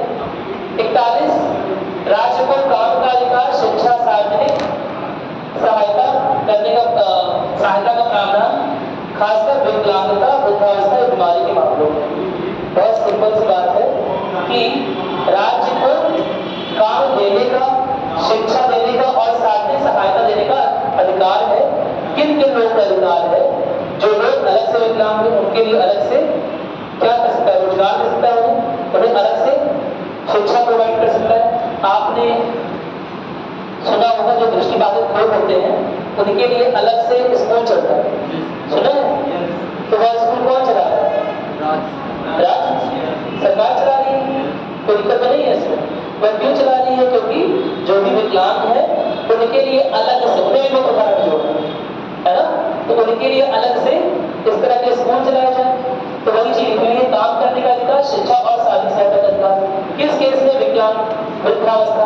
क्या वृद्धावस्था के लिए वृद्धाश्रम बनाती है सरकार? अरे बोलो। नहीं बनाती है? बनाती है ना। बीमारी के मामले में सब में आ गया है ना। बहुत सिंपल सा एग्जाम्पल है, कोरोना का एग्जाम्पल है कि कोरोना के टाइम पर बहुत सारे लोगों को फ्री वैक्सीनेशन दिए, पैसा दिए, फ्री वैक्सीनेशन पैसा भी देकर हो जाता, लेकिन फ्री वैक्सीनेशन भी राज्य की जिम्मेदारी थी ना। अरे बोलो, तो अगर कोई बीमारी हो जा रही है उससे बचाने के लिए भी कौन है? सरकार है। और कोई नया कानून बना सकती है कि उस बीमारी से अपने आप के लोगों को कैसे बचाएं। अरे बोलो, समझ में आ रहा है? तुम लोग समझ में आ रहा है? एकदम संडे वाले मूड में होगा, आ रहा है? चलो, पहली बात तो समझना, संडे को पढ़ने आए। राज्य को काम की उचित और मानव की बात कर ली, इसके बारे में काफी अच्छी बात हुई थी। प्रसूति राहत मैंने बोला था आपसे, मैं देख के आऊंगा, नोट कर लोगे। Maternity relief bill, maternity relief bill, प्रसूति राहत अधिनियम 2016 के अंतर्गत, 2016 के अंतर्गत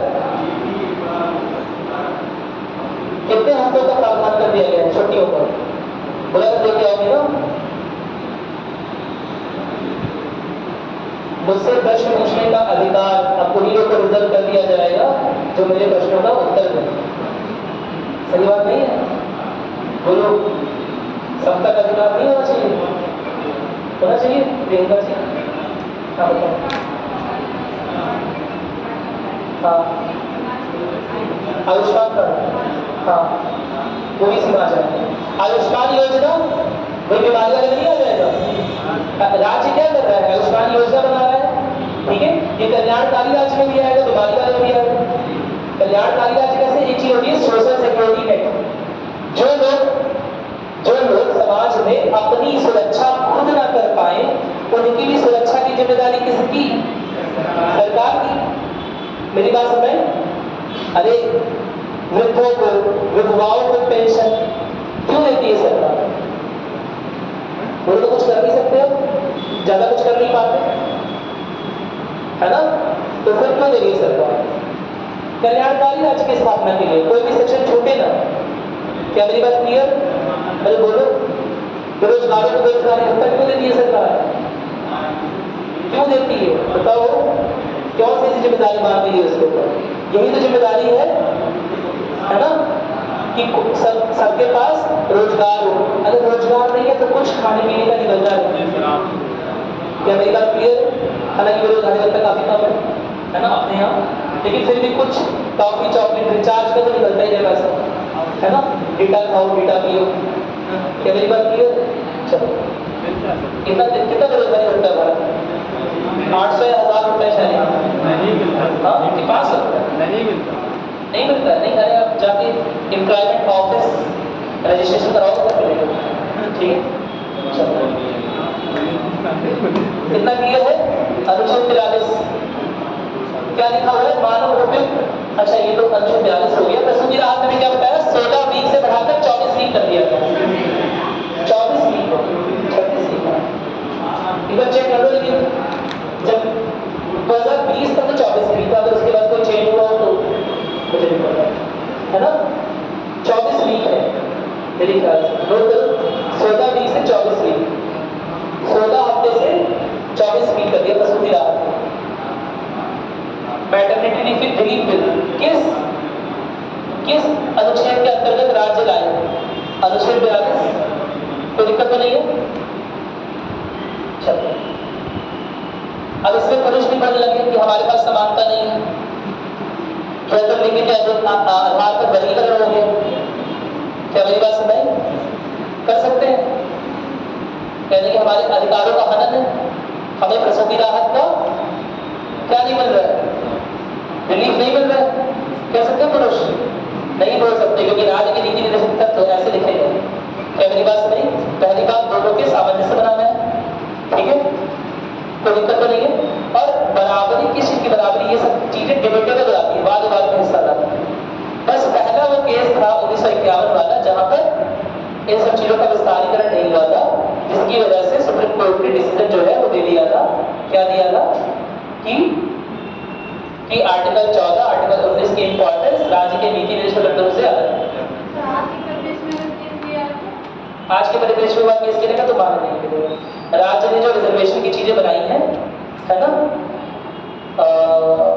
उसमें यह भी तो लिखा है ना, 57 में भी लिखा है कि अगर आर्थिक रूप से असमान लोग हैं, सामाजिक रूप से पिछड़े लोग हैं, तो राज्य विशेष प्रावधान कर सकता है। ये तो उसी क्लॉज का हिस्सा है। क्या मेरी बात क्लियर है? तो लोग नहीं कर सकते। चलो, इतना समझ में आ गया? आर्टिकल 43 का दिया हुआ है, देख लो एक बार। राज्यों को मजदूरों के लिए जीवन यापन की मानक आवश्यकताओं को पूरा करने वाली मजदूरी का प्रावधान, यानी कि एक मिनिमम, न्यूनतम मजदूरी मिलती रहे, ठीक है। और कृषि और उद्योग में काम करने वाले सभी लोगों के लिए सामाजिक सुरक्षा। सामाजिक सुरक्षा, अभी मैंने बात की, सोशल सिक्योरिटी नेट। सामाजिक सुरक्षा क्या होती है? नेट क्या होता है? नेट समझते हो? नेट जाली, जाल क्या बोलते हैं? सामाजिक सुरक्षा जाल किसे बोलते हैं? यही सब कि समाज में ना तो कभी किसी मॉल या किसी बड़ी बिल्डिंग अगर आप आसपास जाएंगे तो देखेंगे उसके ऊपर वाले फ्लोर पे अलग अलग नेट लगा रहता है। जी सर। क्यों लगा रहता है? अच्छा, वो अमहट अमहट गए हैं कि नहीं गए? जी सर। हाँ, कोई गिर ना जाए। ये अरे गिरना तो छोड़ो, गिरना नहीं होगा वहाँ पे। कोई कूदे ना सर। हाँ, कोई कूद ना जाए। गिरने वाले तो कहीं से गिर जाएंगे, ठीक है। वहां लोग जाते किस लिए? छतों पे, लेकिन सर गिरने के लिए लगाए। गिरने के लिए, कूदने के लिए उसे बोलते हैं, ठीक है। वहां जाके आत्महत्या करने जा रहे हैं, इसीलिए एक जाल लगा दिया गया। क्यों जाल लगाया गया? ताकि सुरक्षित रहे सब लोग। ठीक उसी तरह समाज के सभी वर्ग सुरक्षित रहे, सुरक्षा को महसूस करे, है ना। आप किसी नौकरी में हैं, आपका हाथ पैर टूट गया, बाई चांस कोई एक्सीडेंट हो गया, क्या मेरी बात क्लियर? तो आपकी कंपनी की जिम्मेदारी है कि आप पर जो भी पैसा खर्च हो रहा हो, अगर आपका इंश्योरेंस है वहां पर, उसे निर्वहन करें। क्या मेरी बात क्लियर? कोई दिक्कत तो नहीं है? अब तो कंपल्सरी कर दिया गवर्नमेंट ने, प्राइवेट कंपनी सब इंश्योरेंस करा के रखती है ना। इसके अलावा गवर्नमेंट और भी तरह की इंश्योरेंस स्कीम, जैसे आयुष्मान योजना ही है। आप जब वृद्ध हो जाएंगे तब आप कमाने खाने लायक हो सकता ना रहे 60 साल के बाद, 65 साल के बाद, तो ऐसे में गवर्नमेंट आपको बचाने के लिए क्या करती है? पेंशन योजना चलाती है, वृद्ध पेंशन योजना चलाती है। क्या मेरी बात क्लियर? अरे बोलो जी, पता नहीं कौन कौन सी योजना, बहुत सारी योजना, ठीक है। तो वो, हाँ, 60 साल से क्या करेंगे? 60 साल से ऊपर के जो वृद्ध हैं उनको। हाँ, हो सकता है, मुझे नहीं पता, लेकिन 60 वर्ष के बाद पेंशन योजना चलाई जाती है। ये क्यों है? कि सामाजिक सुरक्षा का एक जाल बना रखा है, बुन रखा है सरकार ने, कि जो गिरते हुए लोग हैं वो उसी जाल में ही गिरे। ऐसा ना हो जाए कि कल को हाथ पैर टूटे, कोई बीमारी हो जाए, वृद्ध हो जाए, तो सीधे नीचे ही गिर जाए। मेरी बात है, कहाँ ठीक ठाक कमा रहे थे और कहाँ अगले दिन से कमाना बंद हो गया तो एकदम नीचे चले जाए। अरे वो वो जो अन्न योजना चल रही है प्रधानमंत्री जी की, सर। कितना किलो राशन? 5 किलो। क्यों दिया जा रहा है? यही सर। कौन से अनुच्छेद के तहत? यही वाला नाम तो बोला तो यही वाला कौन सा? 42, 43, 44, 43। नहीं सर, नहीं पर अरे बोलो क्यों दे रहा है ऐसा? क्योंकि समाज की सुरक्षा सर्वोपरि, पूरा समाज बचा रहे। अरे कोरोना के टाइम पर स्टार्ट हुआ था अन्न हुआ था ना? क्यों? क्योंकि कई सारे लोगों को रोजगार चले गए, व्यवसाय चले गए, कई सारे लोग अब पहले की तरह जॉब नहीं कर रहे हैं। जो अनऑर्गेनाइज सेक्टर के लोग थे, है ना, जो ठेले और रेहड़ी पे भी से कमा रहे थे, वो सब अपने अपने गांव लौट गए। तो कैसे कमाएंगे, वो कैसे खाएंगे अब जब उनका रोजगार चला गया? तो अब वो एक तरह से गिर रहे हैं ना, ऊपर से अब गिर रहे हैं, उनकी कमाई का स्तर कम हो रहा है। तो गवर्नमेंट को क्या करना है? एक जाल देना है उनको, और यही वो समाज सुरक्षा का जाल बुन रखा है गवर्नमेंट ने, इंश्योरेंस के रूप में, पेंशन के रूप में, मनरेगा के रूप में। अरे बोलो, क्या मनरेगा के रूप में समाज सुरक्षा का जाल नहीं है ना? अगर कुछ नहीं कर पाएंगे तो मनरेगा कर लेंगे। कोई जरूरी आईएएस में रैंक वाला है? मनरेगा भी एक ऑप्शन दे रखा है, मतलब बिना खाए तो नहीं जाएंगे। क्या मेरी बात नहीं? चावल दाल भरपूर मिलेगा योजना से भी मिलेगा और मनरेगा तो है। क्या मेरी बात समझ आ रही है? इसका मतलब ये नहीं पढ़ाई लिखाई छोड़ दो, मैं बता रहा हूँ बस राज्य के काम बता रहा हूँ। ये नहीं सिर्फ खाने पीने का प्रबंध कर रखा है सर, तो काफी मेहनत करें, ठीक है? इसके अलावा गांधीवादी सिद्धांत क्या है? अनुच्छेद 40 ग्राम पंचायतों को संगठित करना है, स्वायत्त शासन की इकाइयों के रूप में सक्षम बनाना है। स्वायत्त शासन की इकाइयां यानी कि क्योंकि हर एक प्रांत की, हर एक गांव की अलग अलग जरूरतें हैं, वहां की अलग अलग कंडीशन। क्या मेरी बात क्लियर है? अगर राज्य के स्तर पर या केंद्र के स्तर पर कोई एक ऐसा फैसला लिया जा रहा है जिसमें यह मान लिया गया कि सारे गांव एक जैसे, तो नो डाउट कुछ जो गांव है जो अत्यंत पिछड़े हैं वो पीछे ही रह जाएंगे, है ना? और जो आगे हैं उन्हें शायद उसकी जरूरत नहीं है। लेट अस सपोज कि भारत सरकार ने एक नियम बनाया कि सब गांव में एक डिग्री कॉलेज है, एक यूनिवर्सिटी खोली जाए। अब हो सकता है कोई गांव ऐसा है जहाँ पहले से डिग्री कॉलेज हो, पहले से बच्चे वहां पढ़ रहे हैं। क्या मेरी बात क्लियर है? वहां उतनी आवश्यकता नहीं है।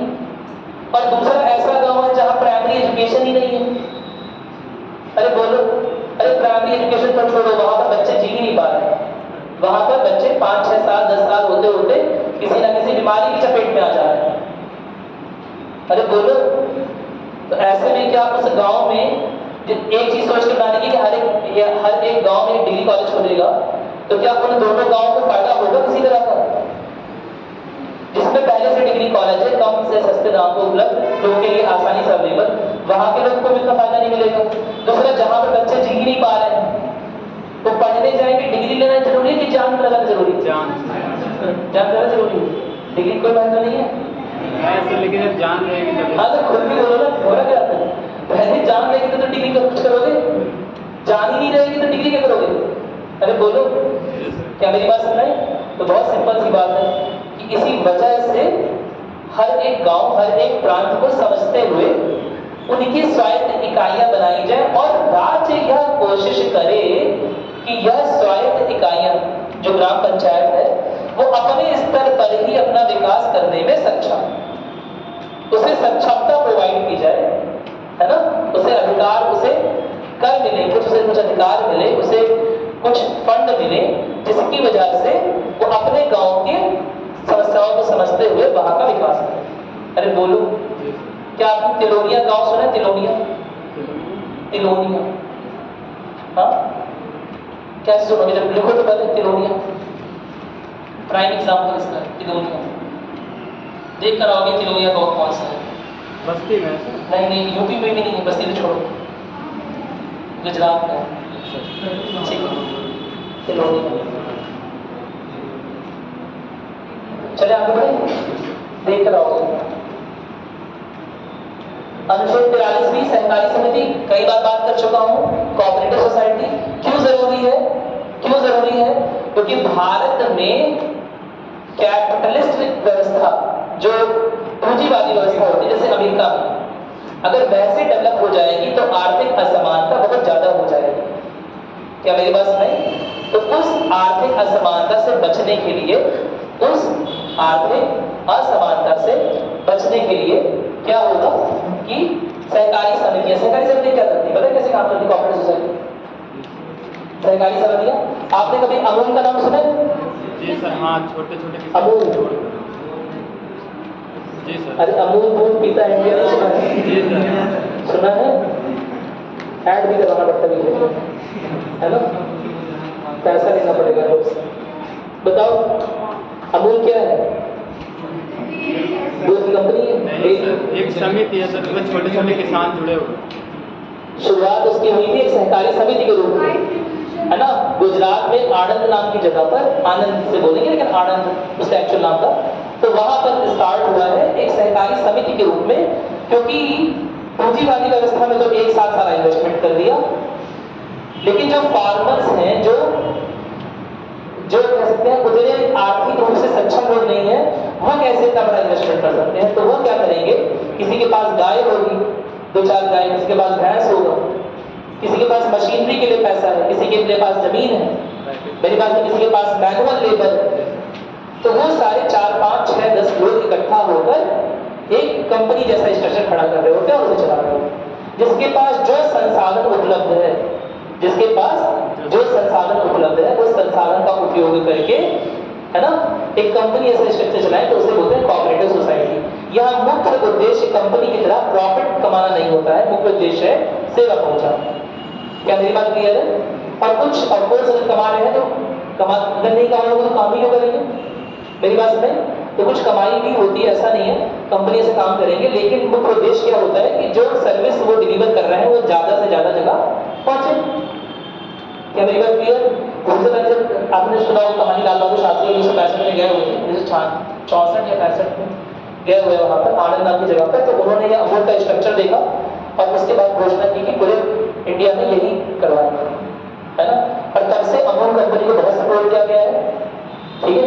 भारत में बहुत सारे लोग नॉनवेज खाते नहीं हैं, तो प्रोटीन की जरूरत कैसे खड़ी होगी? अनाज भी उस समय कम होगा, दाल भी उस समय कम होगी, एक समय पर 1960-70 के दशक में ये सब चीजें कम हो रही थी, फर्टिलाइजर का उपयोग हम लोग कम कर देते। क्या मेरी बात क्लियर? तो जो बच्चे हैं जब वो विकास ही नहीं कर पाएंगे, क्योंकि दूध तो फट जा रहा था, पहुंच ही नहीं पाएगा, एक जगह ज्यादा वाले जगह कम हो रहा है, तो दूध का समान रूप से वितरण हो सके, इसलिए सहकारी इस तरह की समिति स्टार्ट हुई। फिर सहकारी समितियों के प्रावधान से ही या उसी तरह के स्ट्रक्चर से बैंकों का निर्माण होने लगा। आपने शायद सुना होगा सहकारी बैंक, सुना है? अर्बन कोऑपरेटिव, रूरल कोऑपरेटिव सुना है? तो यह सब क्यों बन पाया? क्योंकि कोई जरूरी कोई एक पूंजीवादी सारा रुपया इन्वेस्ट करे, तो 10, 15, 20 लोग मिलकर भी इस तरह का काम शुरू कर सकते हैं। क्या मेरी बात क्लियर है? और अगर प्रॉफिट 15 लोगों में डिस्ट्रीब्यूट होगा तो क्या आर्थिक असमानता कम नहीं होगी? अगर प्रॉफिट एक आदमी के पास जा रहा है और वही प्रॉफिट 15 लोगों के पास जा रहा है तो आर्थिक असमानता भी तो कम होगी। अरे बोलो, कोई दिक्कत तो नहीं है? ठीक है। तो आर्टिकल 43B यह सुनिश्चित करता है। फिर आर्टिकल 48 के बारे में बात करें, कृषि और पशुपालन को आधुनिक और वैज्ञानिक तरीकों से प्रोत्साहित करना, विशेष रूप से दुधारू जानवरों की नस्ल सुधार और उनकी सुरक्षा सुनिश्चित करना, ठीक है। उदारीकरण में 44 हमने देख लिया अच्छे से, समाज सेवा संहिता सुनिश्चित करने की निर्देशित करता है। कौन सा राज्य पहला राज्य बना है ऐसा करने वाला? उत्तराखंड, नोट कर लीजिए, ठीक है। और उत्तराखंड क्यों फेमस है? क्योंकि वहां 3 राज्य की भाषाएं हैं। कौन कौन सी? हिंदी, अंग्रेजी और संस्कृत।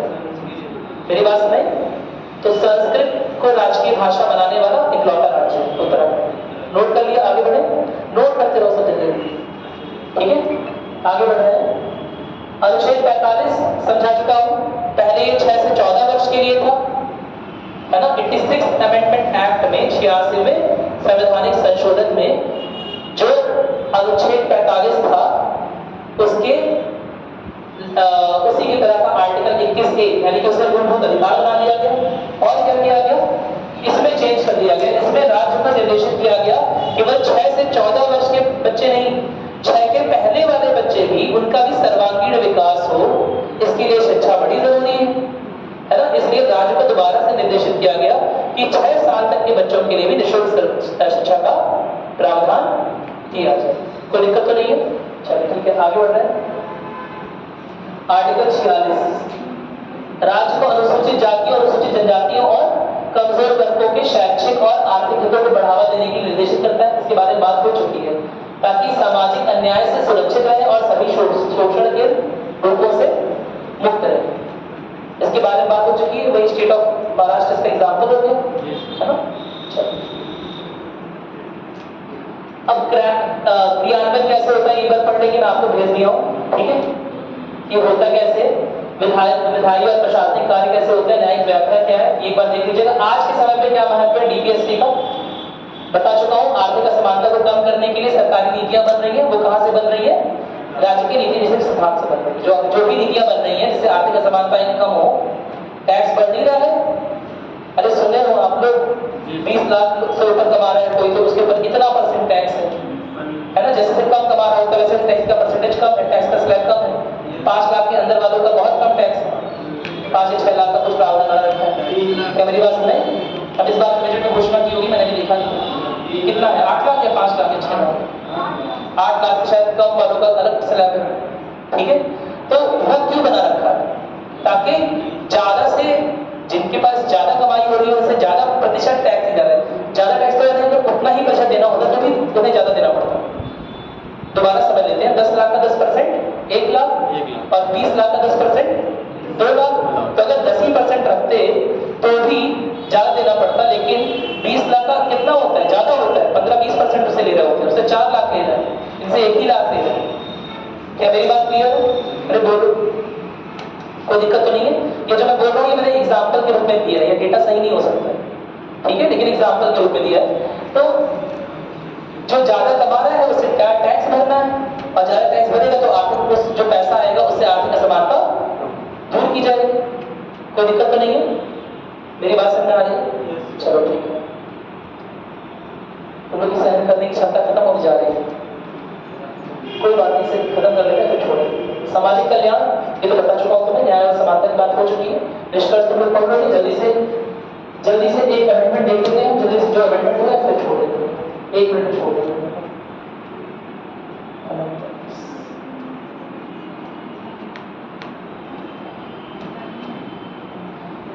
ये भी पीडीएफ आज आपको चली जाएगी, ठीक है, आप लोग इसे देख लीजिएगा। अब जैसा मैंने बताया कि कई बार अमेंडमेंट हुआ है ना। एक तो 31C की बात की थी, लेकिन 31C का जो अमेंडमेंट है वो 31 किसका भाग है, पार्ट 3 का या पार्ट 4 का, पार्ट 3 का पार्ट 4 का, 31 पार्ट 3 या पार्ट 4, अरे अनुच्छेद 31 तो 31 ही तो बोल रहा हूँ, और क्या बोल रहा हूँ। हाँ अरे बात वो अलग है, हटाया चाहे नहीं हटाया, हटाया नहीं गया पूरी तरह से, डिबेट में हमेशा रहता है। क्या मेरी बात क्लियर। हटाया नहीं, उसके प्रावधान का नजर कर रहे हैं, लिमिटेड कर रहे हैं सीडी लगा कर, ठीक, हटाया नहीं गया। आर्टिकल 31 किसका भाग है, पार्ट 3 का भाग है, तो उसके बारे में बात नहीं करेंगे, पार्ट 4 के बारे में बात कर रहे हैं, ठीक है। तो जो पहला चेंज 42वां संविधान संशोधन, इसमें क्या किया गया था, ये मैंने आपको वो अलग से अमेंडमेंट बता दिए जो 36 से 51 के बीच में हुए। वो सारे संवैधानिक संशोधन जिनकी वजह से राज्य के नीति निर्देशक सिद्धांतों में किसी प्रकार का बदलाव हुआ है वो लिखे हुए हैं यहाँ पर, ठीक है। तो पहला देख लेते हैं क्या दिया हुआ है कि जो 42वां संविधान संशोधन है उसे मिनी संविधान भी कहते हैं। कुछ महत्वपूर्ण इसमें प्रावधान किए गए थे जिसमें से कुछ नीति निर्देशक सिद्धांत संबंधित है। पहला क्या है, ये 42वां संविधान संशोधन का पहला जो चेंज है वो ये है कि उसमें आर्टिकल 39A जोड़ दिया गया था। आर्टिकल 39A, आर्टिकल 39A इसके बारे में समान न्याय और निःशुल्क विधिक सहायता। नोट करो जल्दी से, बहुत जरूर, मतलब बहुत इंपॉर्टेंट है ये समझ, ठीक है, नोट कर लो अलग से, बता रहा हूं क्या लिखोगे। देखो 42वें संविधान संशोधन के तहत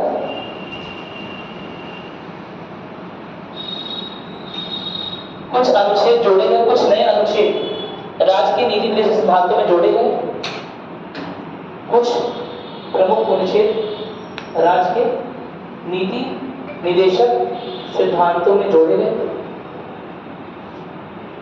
थोड़ा तेज देखो भाई, इसकी बढ़ाओ, इसकी बढ़ाओ, कैसे काम चलेगा, पेपर देना है, लिख लिया, चलो बोलो क्लियर। पहला देखो कौन कौन से जुड़ेंगे। पहले देखो आर्टिकल 39A अनुच्छेद 39 के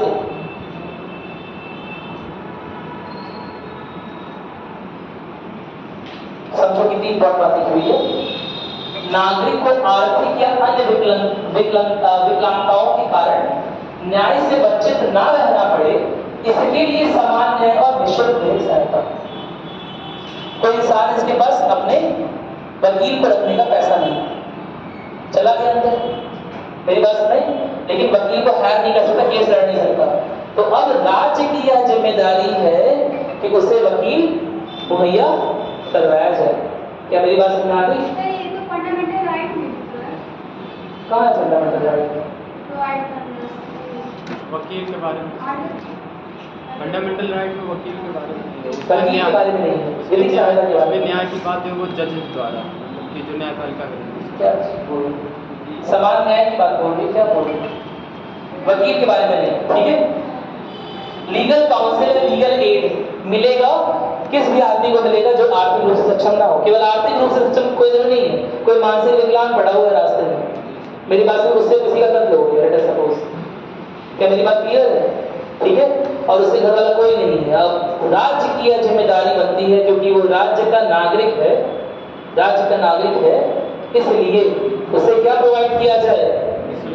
वकील प्रोवाइड किया जाए। कई बार कई सारे केसेस में इतने खराब केसेस होते हैं, सुना होगा ना महिलाओं संबंधित केसेस, कि वकील केस लेने से मना कर देते हैं। सुना है कि नहीं सुना है? अरे बोलो। तो वकील पता है ये आदमी ने, लेट अस सपोज एक आदमी यहाँ पर पता है कि इसने सब कुछ कर रखा है, इस वीडियो रिकॉर्डेड है कि इसने किसी गोली मारी है ना, सब आदमी जान रहे हैं, तो उसके डिफेंस में कौन वकील आएगा? कोई आना तो नहीं चाहेगा, लेकिन राज्य की जिम्मेदारी है कि ऐसे को भी वकील किसी भी तरह से प्रोवाइड करना है। लेकिन सर गवर्नमेंट अगर ऐसे के पास वकील नहीं होगा तो केस ही नहीं चल पाएगा, कोई वकील नहीं मिलेगा तो हारेगा ही नहीं, वो पड़ा रह जाएगा 10 साल ऐसे। मेरी बात से प्रूफ करते रहोगे, जमाने पे छूट भी जाएगा, क्योंकि गुनाह तो प्रूफ हुआ नहीं समझे बात? समझ गए? ठीक है। इसीलिए जितने भी खराब केस होते हैं कई बार वकील भागते हैं उससे, है ना। तो राज्य की जिम्मेदारी है कि चाहे कैसा भी व्यक्ति हो, है ना, उसे लीगल हेल्प लीगल एड दिया जाए। कोई दिक्कत तो नहीं है ना इसमें? यह पहली बार आर्टिकल 39A में हो रहा है, यानी 1976 के पहले यह चीज नहीं थी। देखो 42वां संविधान संशोधन कब हुआ है? 1976 में, जिसके तहत राज्य को यह निर्देश दिया गया कि वह सुनिश्चित करे किसी भी नागरिक को आर्थिक या अन्य किसी भी तरह की विकलांगता हो सकती है ना, समाज से बाइकॉटेड है, मानसिक रूप से विकलांग है। क्या मेरी बात क्लियर है? ऐसे हर एक व्यक्ति को राज्य सुनिश्चित करे कि उसे भी प्रॉपर लीगल एड मिले, है ना, उसे भी अपने केस को लड़ने का अधिकार मिले, उसे वकील मिले, अगर उसके पास पैसे भी नहीं है तो भी वकील मिले। क्या मेरी बात क्लियर है? चलो, इसके तहत कमजोर और गरीब वर्गों को मुफ्त कानूनी सहायता प्रोवाइड करने की व्यवस्था है। कोई दिक्कत तो नहीं है? चलो, उद्देश्य क्या है? न्याय जो एक्सेस टू जस्टिस है, यानी कि जो न्याय तक हर इंसान की पहुंच है वो समान रहे। ऐसा नहीं हो कि कोई इंसान के पास वकील का माध्यम है इसलिए वो आराम से न्याय तक पहुंच सकता है, और किसी के पास लीगल हेल्प नहीं है इसलिए वो न्याय तक नहीं पहुंच सकता। कोई दिक्कत तो नहीं है? चलो देख लो इसके बाद। इसके अलावा एक और है 43A, ये बहुत जरूरी है, ये मैनेजमेंट से रिलेटेड है। मैनेजमेंट यानी कि श्रमिक प्रबंधन। जितने भी औद्योगिक प्रतिष्ठान होते हैं, जितने भी इंडस्ट्रीज होती हैं, उसमें श्रमिकों की प्रबंधन में भागीदारी को बढ़ावा देने के लिए जुड़ा गया था। ऐसा ना हो कि अंबानी कंपनी है तो सारा का सारा प्रॉफिट अंबानी ही ले जाए। क्या मेरी बात नहीं? कुछ शेयर होल्डिंग श्रमिकों को भी दी जाए। कैसे श्रमिकों को? जो मैनेजमेंट का भाग हो। 100 करोड़ का प्रॉफिट हुआ जियो को, हालांकि बहुत कम बता रहा हूँ, मेरी बात नहीं, ज्यादा ही हुआ होगा, ठीक है, लेकिन मान लो 100 करोड़ का प्रॉफिट हुआ तो सारा का सारा पैसा इसके पास ना जाए, अंबानी जी के पास ना जाए, है ना। अगर कोई श्रमिक इतना अच्छा परफॉर्म कर रहा है कि मैनेजमेंट तक पहुंच गया है तो उसकी भी शेयर होल्डिंग हो कंपनी। क्या मेरी बात क्लियर है? केवल सैलरी वाइज काम ना करें, ठीक है। इससे क्योंकि कंपनी केवल अंबानी जी की नहीं है, उसकी भी, उसने भी मेहनत की, कहीं ना कहीं सोशलिस्ट प्रिंसिपल को दिखा रहा है, समाजवादी व्यवस्था। नहीं समझ पा रहे हो? समझा? वो याद आ रहा है अनुच्छेद 43 में क्या लिखा था? श्रमिकों से रिलेटेड था, मानव उपयुक्त कंडीशन वगैरह। क्या मेरी बात क्लियर है? तो उसी के बदल में आर्टिकल 43 लिख दिया है। क्या मेरी बात क्लियर? जहां श्रमिक भी प्रबंधन में भागीदारी कर सकते। ठीक है, तो श्रमिकों को प्रबंधन की निर्णय प्रक्रिया में भागीदारी का अवसर मिले, जिससे उनकी समस्याओं और हितों का उचित समाधान। कोई दिक्कत नहीं है ना? अपना मैनेजमेंट, मतलब उनका श्रमिकों का, श्रमिक वर्ग का अपना खुद का भी प्रतिनिधि हो, जो कि मैनेजमेंट का हिस्सा। ठीक है, तो एक और देख लो, 48A पर्यावरण संरक्षण और वन्यजीवों की सुरक्षा।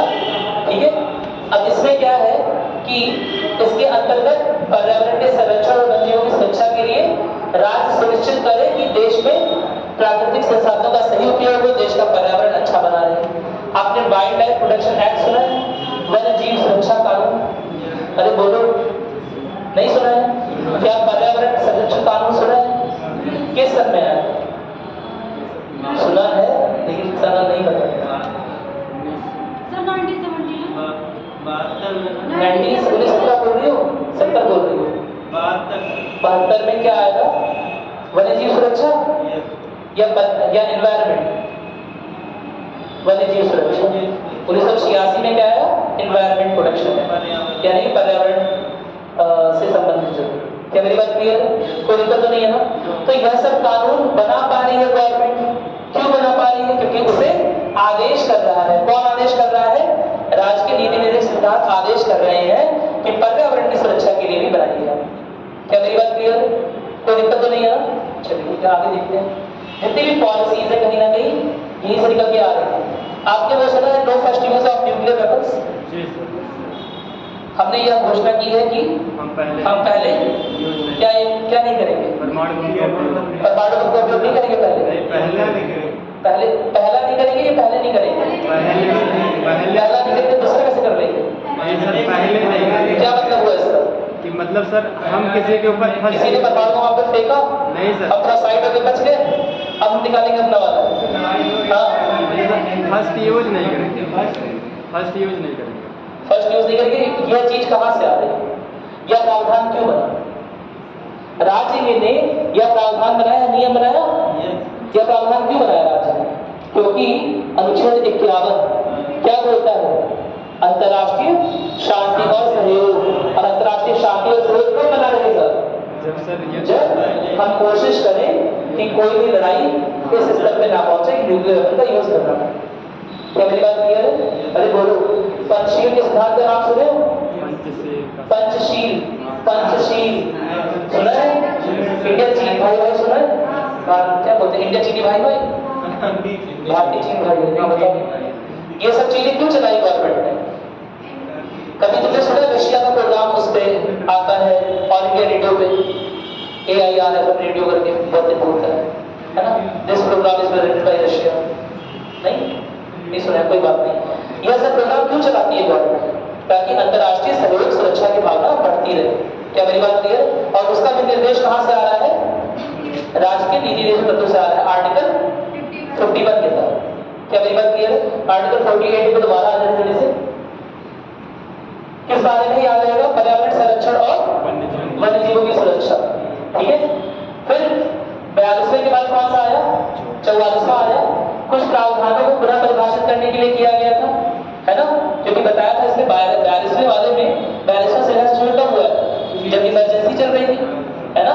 तो गवर्नमेंट ने बहुत सारे प्रावधान अपने फेवर के कर लिए, बहुत सारी परिभाषाओं को इस तरह से लिखा है, बहुत सारे प्रावधानों को इस तरह से लिखा जिससे उसे अनैतिक लाभ मिलता रहे, है ना? तो 44वें संविधान संशोधन में उसे करेक्ट किया जाएगा 1978 में।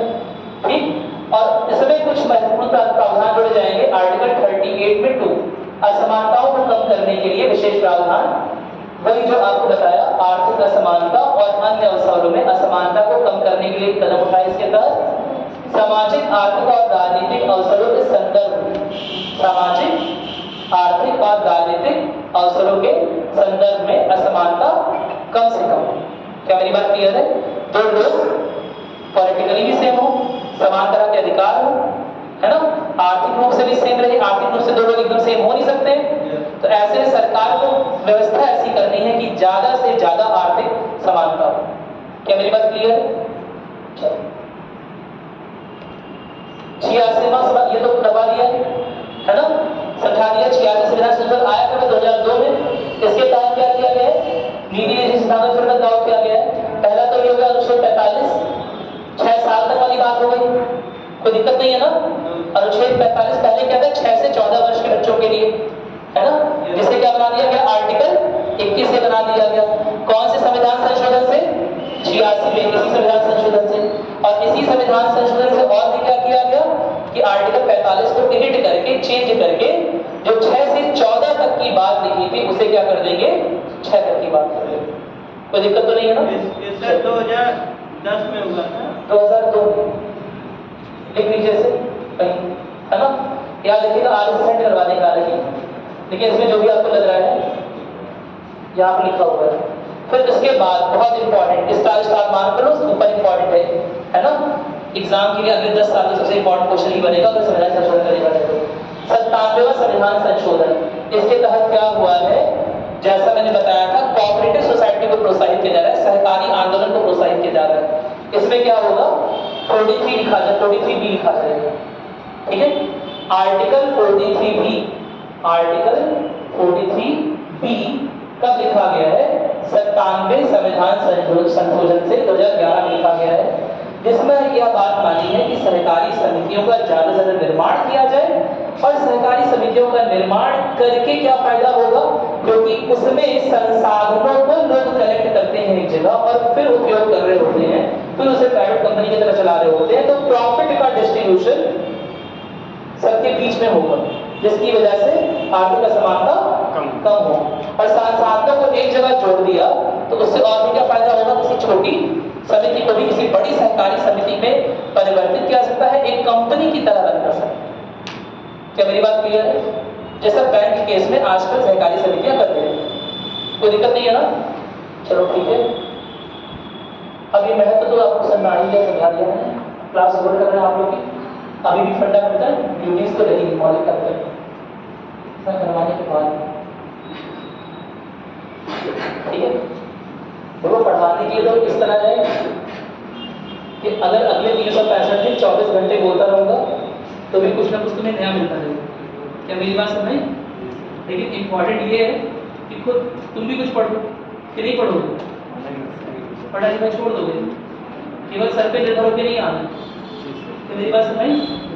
अपने भी सर पे निर्भर हो, केवल सर के सिर पर नहीं लगे, ठीक है। लक्ष्मीकांत पढ़ना स्टार्ट